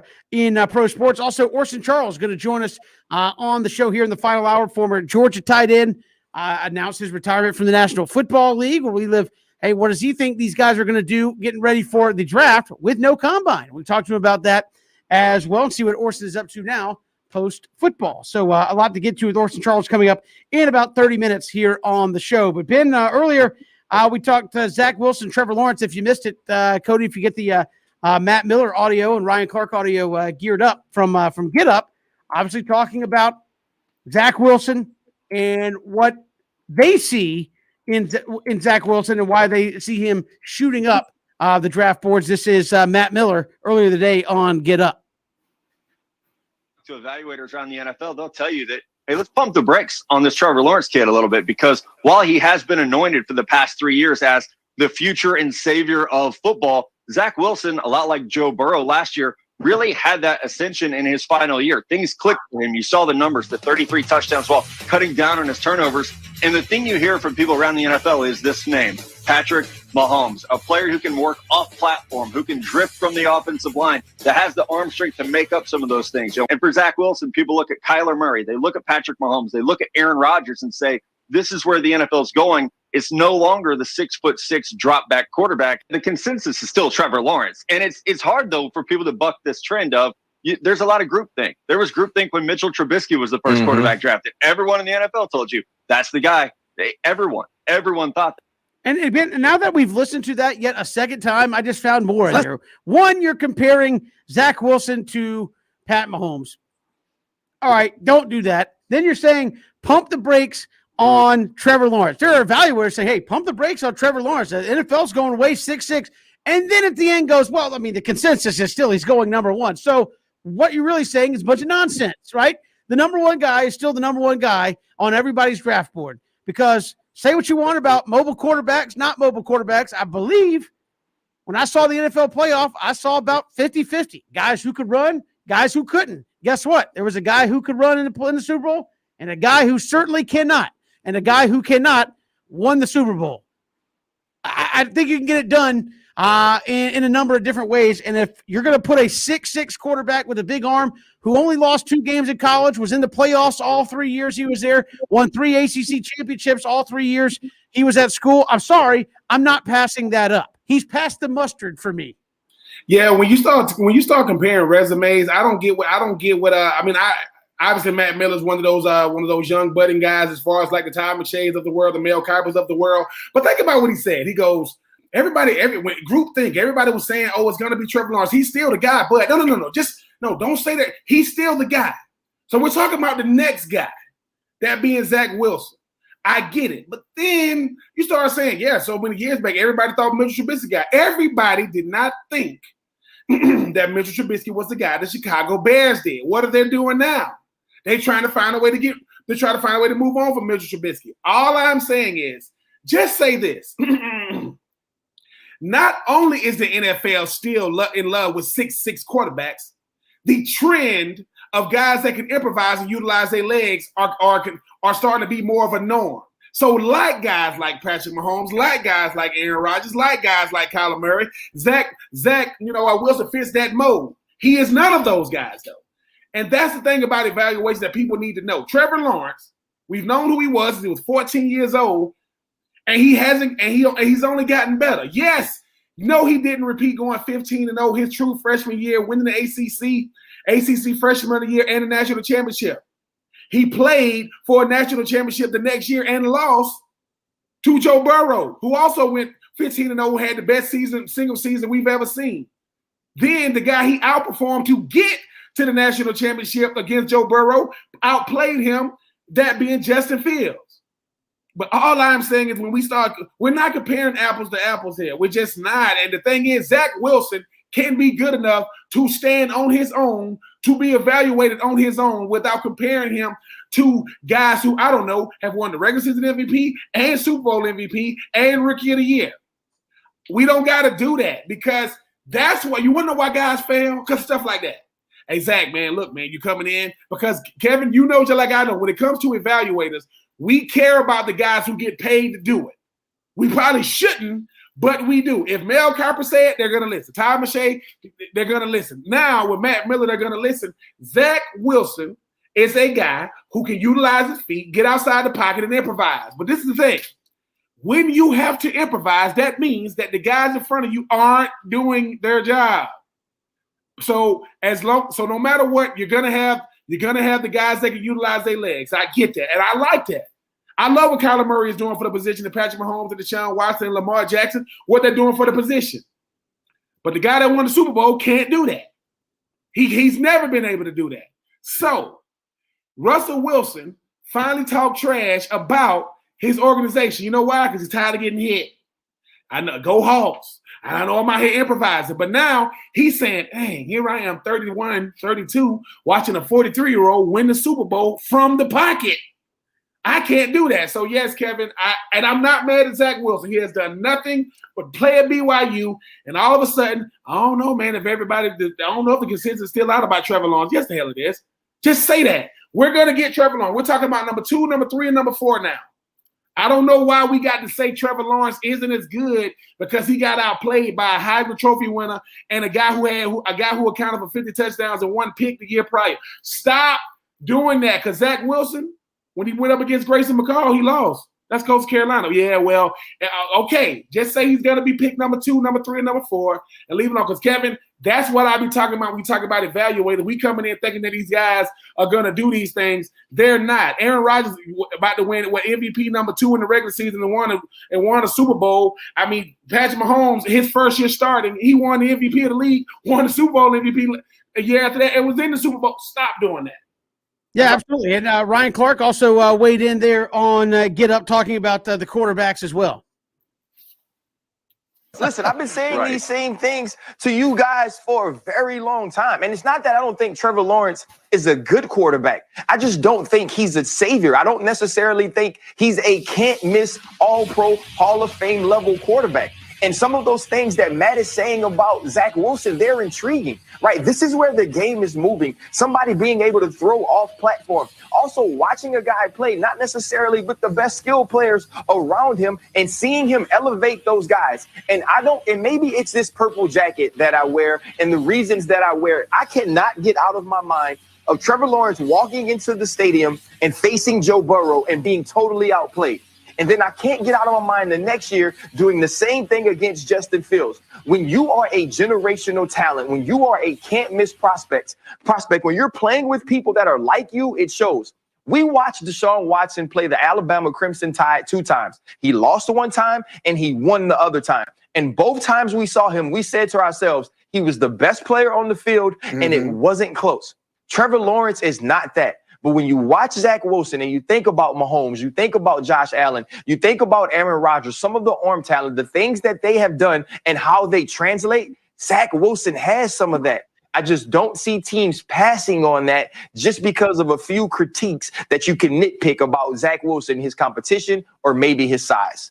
Well, I think the Jags will pass on that, though, quite honestly. But, I mean, I just look at it again. I don't think I've seen anybody say, like, Trevor Lawrence is a can't-miss Hall of Famer, but what he is the best quarterback in this draft class. And if you are Jacksonville and you want a guy to help turn your franchise around, he's your best shot if you're going to do it in this draft. That's the way I kind of look at it. And, again, somebody thought Ryan Leaf was better than Peyton Manning. And some of the stuff he just said about Trevor Lawrence, you could say about Peyton Manning. Well, I mean, when he went up against the New England Patriots, he wasn't necessarily the best guy out there. I mean, he was no good. I mean, so I just look at Trevor Lawrence and say, look, this is the best guy you can get right now to help your team win. And I don't know why, because you like Zach Wilson, because you think he's the next Mahomes. And again, to that end, how many Mahomes types, Ben, have we seen not get it done? And RG3 had several opportunities, didn't get it done. So I don't think just because you can move and throw the ball on the run means you're also destined to be a franchise leader and get you turned around. Yes, and this comes back to the notion of it's not how many fights you had, it's who you fought. So Trevor Lawrence, when he shared the field with Tua, who played better? Oh, that would be Trevor Lawrence. Fast forward to next year when he played against Joe Burrow. Okay, Joe Burrow had a better game. Joe Burrow had a better game with everybody he played against that year. It's that not just Trevor, everybody. Everybody he played against that year. Then that same year, that Justin Fields, who outplayed him this year, he outplayed him the year before. So what I'm saying now, when you talk about Zach Wilson, when Zach Wilson added 18, right, in the Sun Belt to their schedule, they lost. No one wants to talk about that. I am just saying we don't have to do this. I am my own person.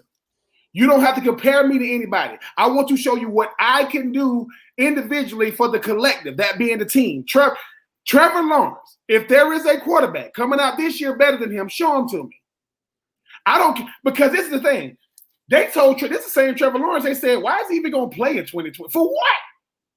He's done everything. They forget about that. Zach Wilson had to play. Trevor Lawrence just played. And I just think too, Kevin, this is just what we do in football. We can't just, the best case scenario, AJ Green, Julio Jones, they was number one, number two receiver coming out when they came out in high school. One went to obviously Georgia, one went to Alabama. When they came out, they went 4 and 5. Man, I don't know. No. Both of those guys are sensational. AJ Green ain't gonna look like Julio, and Julio ain't gonna run as smooth a route as AJ. Guess what? They both went 4 and 5. We're talking about the number one pick and the number 2 pick, people. Hey, man, I don't know how. I'm just saying, if people go, he slipped in the draft. If I slipped in the draft and I went number 2, somebody got to slap you in the face with baby pop. That is not slipping in the draft. So I just think, thank God, though, that Zach Wilson got Trevor Lawrence. Because they're not comparing Trevor to Zach. They're comparing Zach to Trevor. Because we've been new Trevor. We just met Zach. Yep. I'm just saying. Ben, I mean, over under, do you think the Jaguars are giving more or less than 5 total minutes consideration to drafting somebody other than Trevor Lawrence? Listen, due to the fact that the last hire that Urban Meyer just had, he need all the great publicity he get. He better not mess this up. So even if Trevor Lawrence wasn't going to be a Jag, which he is, he's definitely going to be a Jag now. We've got more to come here on 3 Now. Orson Charles is going to join us coming up in about 20 minutes here on the show. We'll come back. We'll discuss, Dan Orlovsky talking about, look, sometimes guys, or Mike Greenberg rather, talking about sometimes guys need a change of scenery. Well, ask Ben, is that a real thing? We'll discuss it next. It's 3 Now, Southern Pigskin Radio Network.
It is 3 and Out on this Monday. Kevin Thomas, Ben Troop, glad you are with us all across the Southern Pigskin Radio Network. We'll hear from Orson Charles coming up in just a little bit, former Georgia tight end. He will join us here on 3 and Out. But Ben, Mike Greenberg earlier arguing about Sam Darnold, Zach Wilson. If the Jets go Zach Wilson there at number 2, that maybe it's just a change of scenery will do a player good. Do you believe in change of scenery? Is that a real thing, or is that just something we like to say when you're about to see a player kick to the curb? It's a little bit of both, but I do think it's real. Kevin, when I think about certain guys that played in certain places that when they went, we think about the great Brett Favre, right, and what he did in Green Bay. Well, he didn't start in Green Bay; he started with Atlanta. Look at what another team did that another team didn't see. You look at a guy like Randy Moss, who obviously was a first ballot Hall of Famer. Well, we were talking about what he did when he got to New England, not what he did when he was with the Oakland Raiders. When people talk about the Charles Woodson, who just was a first ballot, I think a first ballot Hall of Famer, well, when he left the Raiders and went over to Green Bay and became Defensive Player of the Year and came back to the Raiders to finish his career. So, yes. And for the player, you want to be able to breathe. You want to be able to be yourself, not just on the field, but off the field, because Kevin, I know I speak for you as well when I say when you at a place that you feel suffocated, it affects everything you do, especially when you're an athlete. So if I'm Sam Darnold, right, I would say, all right, if you don't want me here, let me go. Let me go. Because by doing that, one, I want to be somewhere with people who wanted me, not this current coaching staff who obviously do not, and that's fine. That's business. And sometimes Zach Wilson just looks like he's gonna grow greener grass. That's just what it looks like. But if that's what you want, that is fine. I had to deal with Adam Gase. I want to get the stink of this franchise up off me. You don't think it matters? Look at Jamal Adams. Jamal Adams was with the Jets. They didn't like him, so they got rid of him. He was in it. I'm just saying. You see how much happier he is? All he had to do was deal with the rain, because the rain is a lot out there in Seattle. Well, it felt like it was raining, when he was with the Jets. So, yes, Kevin, it is very real, because we forget what it does to the psyche of the player. Like, people say, oh, you a pro, man. No, I'm strong mentally, but I'm in New York to where the media matters. I mean, they got the New York Times, every media outlet, that's the biggest media outlet in the country. So I think for Sam Darnold, a change of scenery would be good for him. But Zach Wilson – because you like, Zach, think about it. You think we getting rid of Sam to make it better for you? We making it so that you can be the man. But that don't mean that this situation is going to be good for Zach or Sam. But if I do feel like Dan Orlovsky, I do think a change of scenery is great, Kevin, because one, you at a franchise that wants you to be there, and two, my talent can really flourish if I got a clear mind. Yeah, I know sometimes we see players get cut or traded. You think, oh, they got to be depressed about it. Sometimes, like you said, it's just a fresh start over, and you can go out and do it too. We've seen a number of times in baseball, basketball, where like with one franchise, as you said, Ben, maybe it's coaching. Maybe you just don't mesh with the players on the court or the field with you. Maybe it's just you go to a different spot, a fresh start, a fresh idea, and you're a different player. I totally believe in change of scenery sometimes. And you say, well, why didn't so-and-so have the career maybe we thought? Well, maybe they were just in a bad spot that didn't fit them. And again, that is at least on the initial. You don't get to choose where you go, right? I mean, and so that's a hard thing when you come in out of college and go into the NFL or the NBA and say, look, they picked me because they thought I would fit. Maybe you do, maybe you don't. Coaches change, things of that nature. So, yeah, I think sometimes in pro sports, yes, change of scenery is a legit thing where it just isn't working with, you see it in business. Two people have ideas. They don't see eye to eye on things. It just doesn't work out. One guy goes to another business and does just fine, and moves on. So I think it certainly can apply to pro sports as well. And yeah, if I'm Sam Darnold, if they keep me, great. But if I get that change of scenery, hey, it's a fresh start. I don't have to, as you said, wear the stink of the Jets. When wherever I go to that next spot. And as soon as he leaves, Kevin, it's like, okay, now I no longer get the blame, because that's the thing about the quarterback position. You get all the praise, but you also get way too much of the blame too. When the team, as if to say the Jets, have been good, for a long period of time. Their best quarterback that I can remember might have been Mark Sanchez because they went to back-to-back AFC Championship games, and Rex Ryan ended up getting fired, moving on to Buffalo, and had to beat the Jets to make it to the playoffs, but he had Ryan Fitzpatrick and couldn't do that. A change of scenery is like a change of pace. Kevin, you're a little league coach. Sometimes your player just ain't got it. I am taking you out for your own good. Like, I know what you could do, but you don't look like yourself. You ain't going to appreciate Coach for taking you out, but you would appreciate me for being able to give your best effort the next game. So, yeah, that's sports. So sports is all about the neck up, and the neck up is very, very important. If my mind isn't there, I don't care how good I am. It don't. And for Sam Darnold, he's gotten beaten up a lot. Now, he didn't help himself talking about seeing ghosts. that didn't help. But I will say, Kevin, Sam Darnold deserves a change of scenery because I do think he's a good quarterback. And I heard a story one time that sums it up. Joe Montana was getting interviewed one time, and Joey Harrington was walking by. This is when Joey Harrington was going to get ready to be drafted by the Detroit Lions. He says, listen, if I would have got drafted by the Detroit Lions, I don't become Joe Montana. Because I got drafted in San Francisco, I became who I became. So where you go determines your fate. Just ask, what's that other guy that played for Detroit? Matthews. Oh, that's right. He's in L.A. now. I'm just saying. Change of scenery might do Matt Stafford a whole lot of good, right? It is. Put up numbers and don't win. Try it out, people. Listen, for us people now, it's called vacations. That's how I change the scenery. Try it. It works. That's right. Change. I think Jimmy Buffett said changes in attitudes, changes in latitudes, right? Thanks. Makes the world go round, man. We've got more to come here on 3 and Out.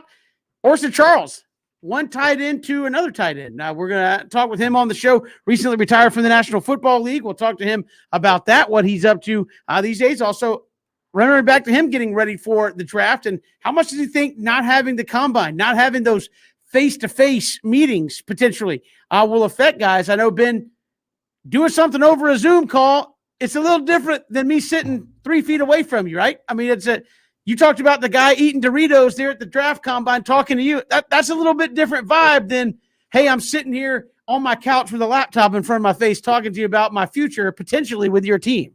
This draft class will be the most well-conditioned interviewers you ever seen in your life. So after life after football, they're gonna be ready. But I will say this: it almost like it's kind of also doing it the way it's supposed to be. If what I've done is enough to warrant me an opportunity in the NFL, what is one more 40 going to do? What is one more weightlifting session going to do? You either like what you see or you don't, because when you got me on this camera, what's coming back at you? This is what you're going to get. I mean, what I'm saying to you, because you asking me about me, and while it is a disadvantage, it's kind of going to make it so that what I've done is going to be evaluated, because as you can see, Zach Wilson is better than Trevor Lawrence. You hear what I'm saying?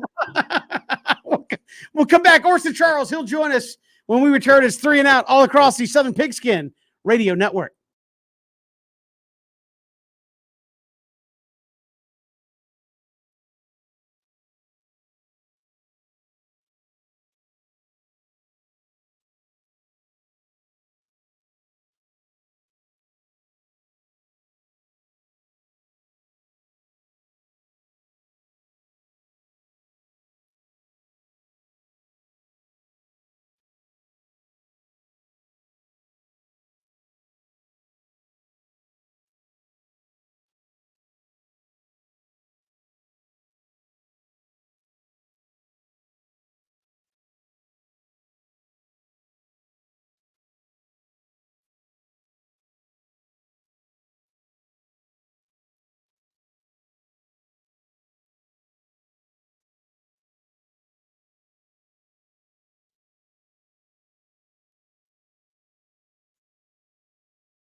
Welcome back. It's 3 and Out here on the Southern Pigskin Radio Network. Kevin Thomas, Ben Troop, glad you are with us all across the Southern Pigskin Radio Network. As again, we've got the NFL draft coming up. No combine this year as well. Joining us here, former 4th-round pick in 2012 out of Georgia by the Cincinnati Bengals. Orson Charles joins us here on 3 and Out. Orson, welcome to the show. How are you?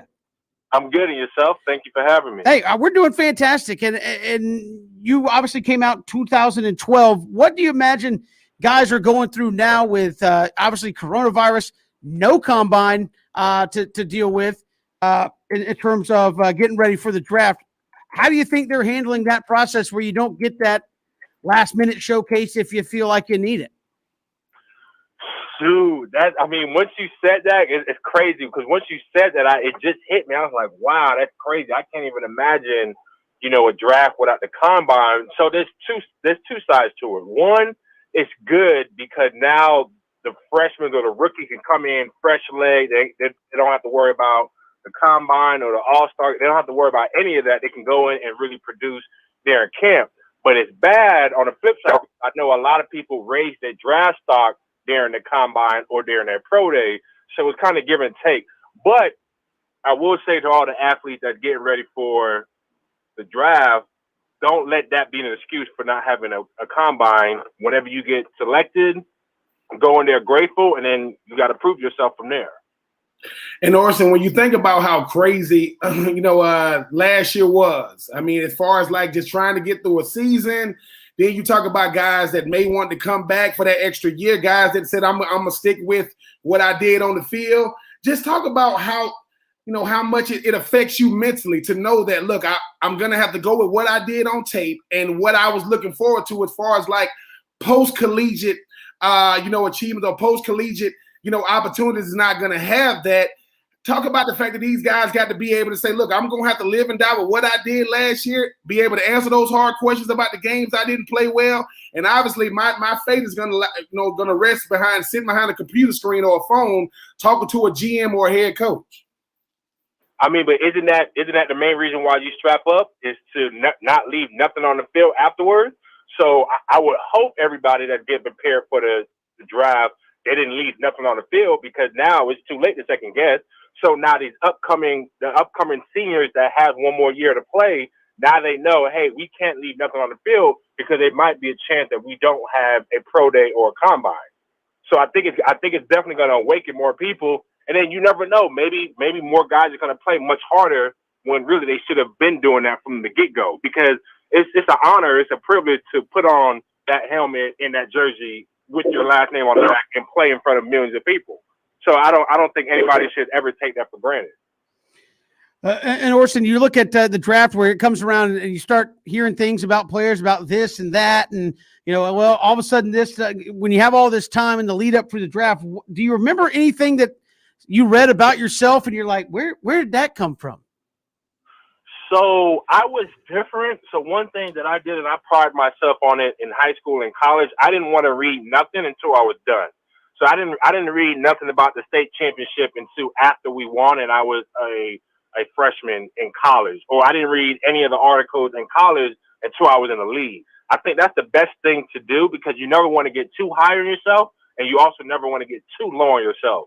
So if I know, if I'm one of the college athletes that's getting ready for for the combine, if I know, or not combine, for the draft, if I know that I'm eliminating all Instagram, all social media, and I want to focus on what my coaches told me that I need to work on, or if I was talking to any of the coaches, I would say, hey, you watch my tape. What do you think I need to work on? Let me prepare for that now. Now, Orson, the last time we talked, man, I asked you about this young man. I'm going to ask you about, you told me, look, I don't watch Florida games. I don't deal with them. I don't watch them, and rightfully so. Now, you're retired now. We know that you rooting for them dogs. We understand that. But I know you've seen this young man, Kyle Pitts, play the tight end position, man. If you have, what do you feel about him, man? And do you think he's worthy of a top 5 pick?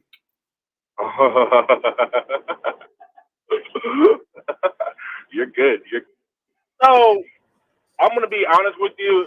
My answer is still going to be the same. He's from Florida. I can't critique anybody that went to Florida. But I'm playing. So I've talked to a couple of people, and a lot of people have asked me if I've seen him. I do believe that he's a good tight end. Whether they want that kind of tight end in the next level, we don't know. When I was going through that process, they always told me it takes one team to love you that's going to pick you. So if everybody believes that he's going to be a top 5, let that one team that believes in him picks him, and then let him see if he's really worthy of that top 5 pick. Hey, fair enough. There, moving forward. You look at the tight end spot. It seems like we've kind of gone through that next iteration of we want wide receiver, field stretching tight ends now instead of guys that'll run the 4 and 5 yard routes and bust some guys off the edge. Yeah, I mean, that's what everybody wants. I mean, it's kind of hard because you have the Travis Kelce, the Gronk, you have all these tall, great athletes that can actually really split out and play receiver, but also can play tight end. So everybody wants to see that. Everybody wants that on their team. The Zach Ertz, everybody wants those kind of, great tight ends on their team because that's what's trending right now. Orson, I mean, your journey. I mean, you went to a big time school in high school, you and Aaron Murray in Tampa, Florida. Then you chose the University of Georgia. You talk about how I didn't read anything about when we won the state championship. I didn't read any news clippings when I'm coming out. Where did that mindset come from? Because that goes against everything. When not just you as an individual, but just being an athlete. We want to read when we see our names in the paper. We want to hear what they're saying. At what point did you decide I'm not going to read anything about me until I actually achieve what I'm looking to achieve? At what point did that start? I think it started at a young age. So I was, raised in the church. I had a lot of brothers in the church that helped with allowing me to become who I am. And I felt that they ingrained that in me because oftentimes you see guys, they read themselves in the newspaper, and then next game they just go out there and flop because they think they're too highly of themselves. And I never wanted to do that for my sake, for my family's sake, and for my teammates. So every day, every practice, every game, I wanted to put 110%, regardless if I had a good game the last game or if I had a bad game.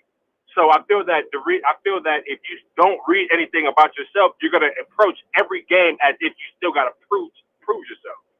So once I felt that it worked in high school, I just translated into college and then translated into the league, and I felt that it helped. Orson Charles joining us here on 3 and Out. And Orson, in 2020, you announced your retirement from the NFL. What did that lead you into today? So right now I'm a builder. So I build houses from the ground up. I rehab houses. I'm going to build a subdivision. So it's a lot of things that I'm dipping my hands in right now. And then in the process, trying to figure out what I enjoy doing and loving. So it's a lot of things. I'm enjoying this retirement, but this new field construction is giving me that same joy, that same passion, and I'm finding myself waking up early, ready to go work. And Orson, I mean making a transition because we've been athletes your whole life. Your life has been structured for a long time, and then what made you finally say okay? Because I don't never think once a player, always a player. I don't think you lose the love of the competition of playing the sport of football, but we also come to terms with ourselves and say, you know what? I didn't cheat the game. I didn't cheat myself. I fulfilled a dream. I left it all on the field. What made you finally say, okay, I'm making this decision to walk away from the game with no regrets? So I think what you just said was accurate. We never want to walk away from the game, but at some point you got to be realistic. Like what we alluded to earlier in this interview, everybody's going towards those receiver type tight ends. And we know that's not me, so I got to be real myself. Hey, are you going to continue to keep working out, sun up to sun down and not get a call? Or are you going to be grateful that, hey, you played 7 years in the league, now it's time for your next chapter in your life because I'm still young. I just turned 30. So you have to have that tough, real conversation with yourself. And then on top of that, you got to surround yourself with people that are going to shoot you straight. So when I asked my mentors or when I asked my pastor, yes, they probably gave me an answer or two, but it was like a dialogue. Hey, do you think that you're going to get it, or do you think it's time to move on? And once you pray about it and have that conversation with your loved one and yourself, then you just got to go with it and not have any regret. Orson Charles, our guest here on 3 and Out. Orson, really appreciate the time. I know best of luck to you on all the new ventures there that we talked about. And again, we appreciate it. Thanks so much. All right. Thank you for having me. Appreciate it. Orson Charles joining us here on 3 and Out on this Monday afternoon. And Ben, I really thought he was going to stonewall you on the Kyle Pitts question there, but he answered it. And obviously Kyle Pitts should be the number one tight end off the board whenever he's drafted. I had to frame it right. I mean, we've interviewed Orson a lot of times. Orson hit me with that. And now we did interview him during the Florida-Georgia week, and he was like, listen, I don't watch Florida games. And I respect that.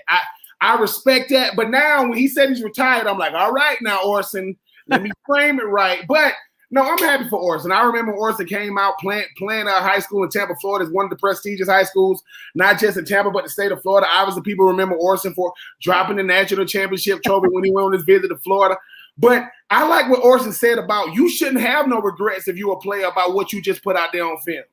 Like if you feeling regretful about what these coaches are going to see, that's your fault. You shouldn't let a combine be your validator when you just had, a chance to play in 2020. But I am happy that for a guy like Orson Charles, for whom he said, I had to get honest with myself. Transitioning from anything is forget the conversation you have. No more yes people. No more, oh yeah, man, you in shape, man. You got a six-pack. Is your phone ringing? No, it ain't ringing. Is your phone still the same? Yeah, I still got the same number, but it ain't ringing. Yeah, time to move on. Time to get a job. And ain't nothing wrong with that. That's why I enjoy talking to guys. He did say, man, I'm young. I'm 30. I said, boy, he 30. I remember when I was 30. I ain't going to talk about that right now. That seemed a long time ago for you. Hey, man, at the end of the day, one former tight end talking to another former tight end. He's from Florida, went to Georgia. I'm from Georgia and went to Florida. Hey, man, it seemed to have worked out for both of us. I wish him nothing but the best in his transition. Hey, certainly. We've got more to come here on 3 and Out all across the Southern Pigskin Radio Network. We are streaming live at ESPNCoastal.com.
Good to be here on 3 and Out. Kevin Thomas, Ben Troop. And Ben, we talked about it earlier about Deion Prime. It's a shame BJ's not here to talk about this, quite frankly. But, I mean, Jackson State, FCS, they're getting back at it. Got to play this weekend.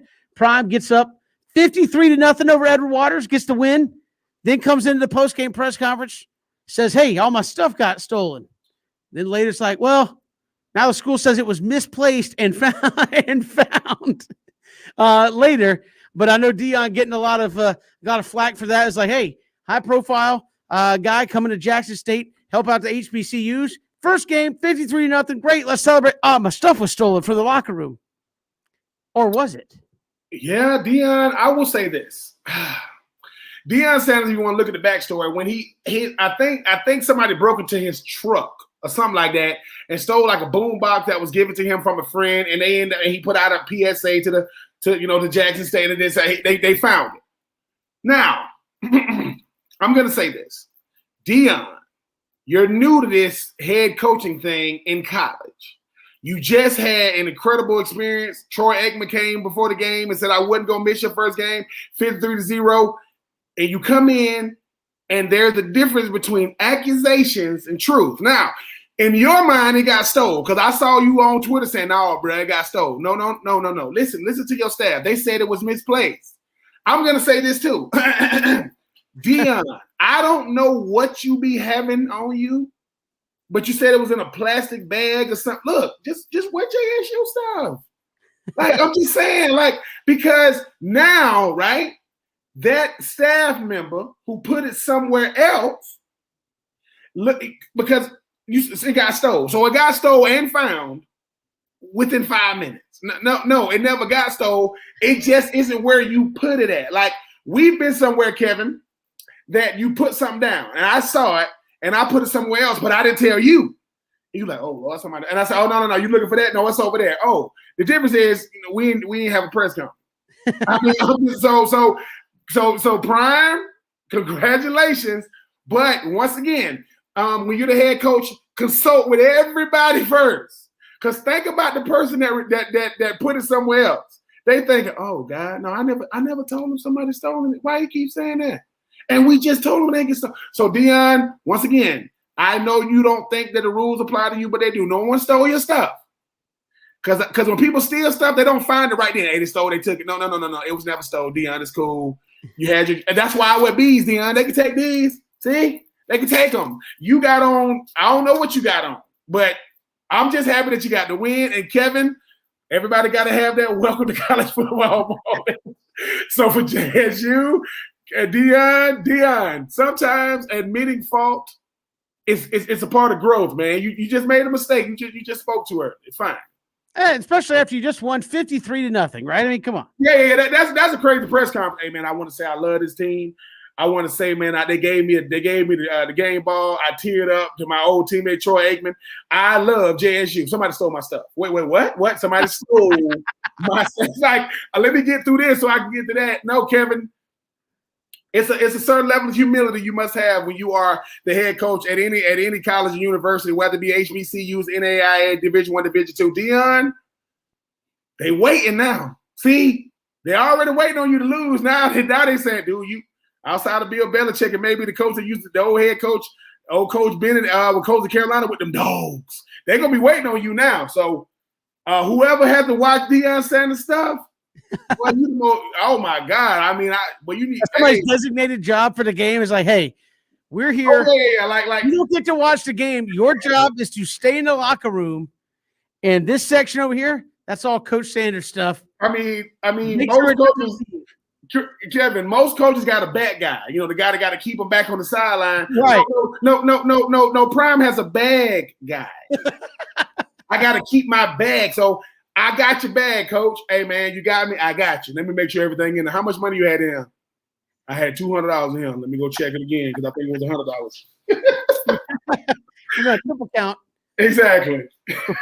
But that had to be like one of the craziest stories from the weekend. You know, it's like, Deion Sanders, football's back. He's at Jackson State. He gets to win. And he's like, in the press, I was like, man, I got my stuff stolen. It's like, Come on, man. You can't start off like that. Come on. Oh, yeah. And the guy's probably, what if the guy's walking up to the press conference to give you your stuff? Like, hey, man, you found the guy that stole it? What's that? Yeah. Nobody stole this. No one stole it. Did you steal it? No. I just put it in another spot. I found it. I put it in another spot. Yeah.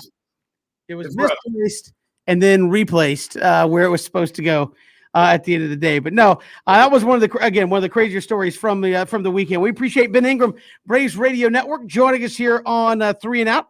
Obviously, Orson Charles joined us on the show, and Brooks Austin back in hour number 1 from Dogs Daily on SI.com, talking about those Georgia draft picks, and there could be a bunch of them, Ben, come draft time out of the University of Georgia.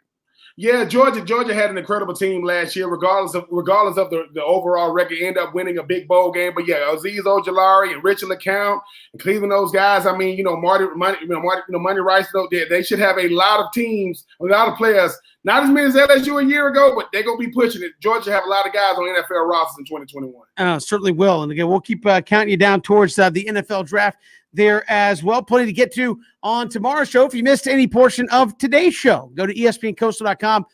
You can go to Spotify, Apple Podcasts, YouTube, our YouTube page at ESPN Coastal. Great resource to go. You can catch all of our old shows there.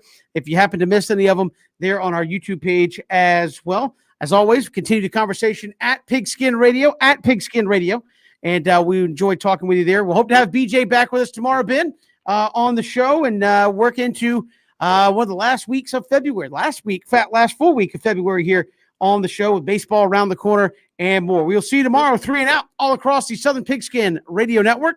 Again, we stream live, ESPNCoastal.com, at Pigskin Radio on Twitter. Love to hear from you there, and we will see you tomorrow for a Tuesday edition all across the Southern Pigskin Radio Network.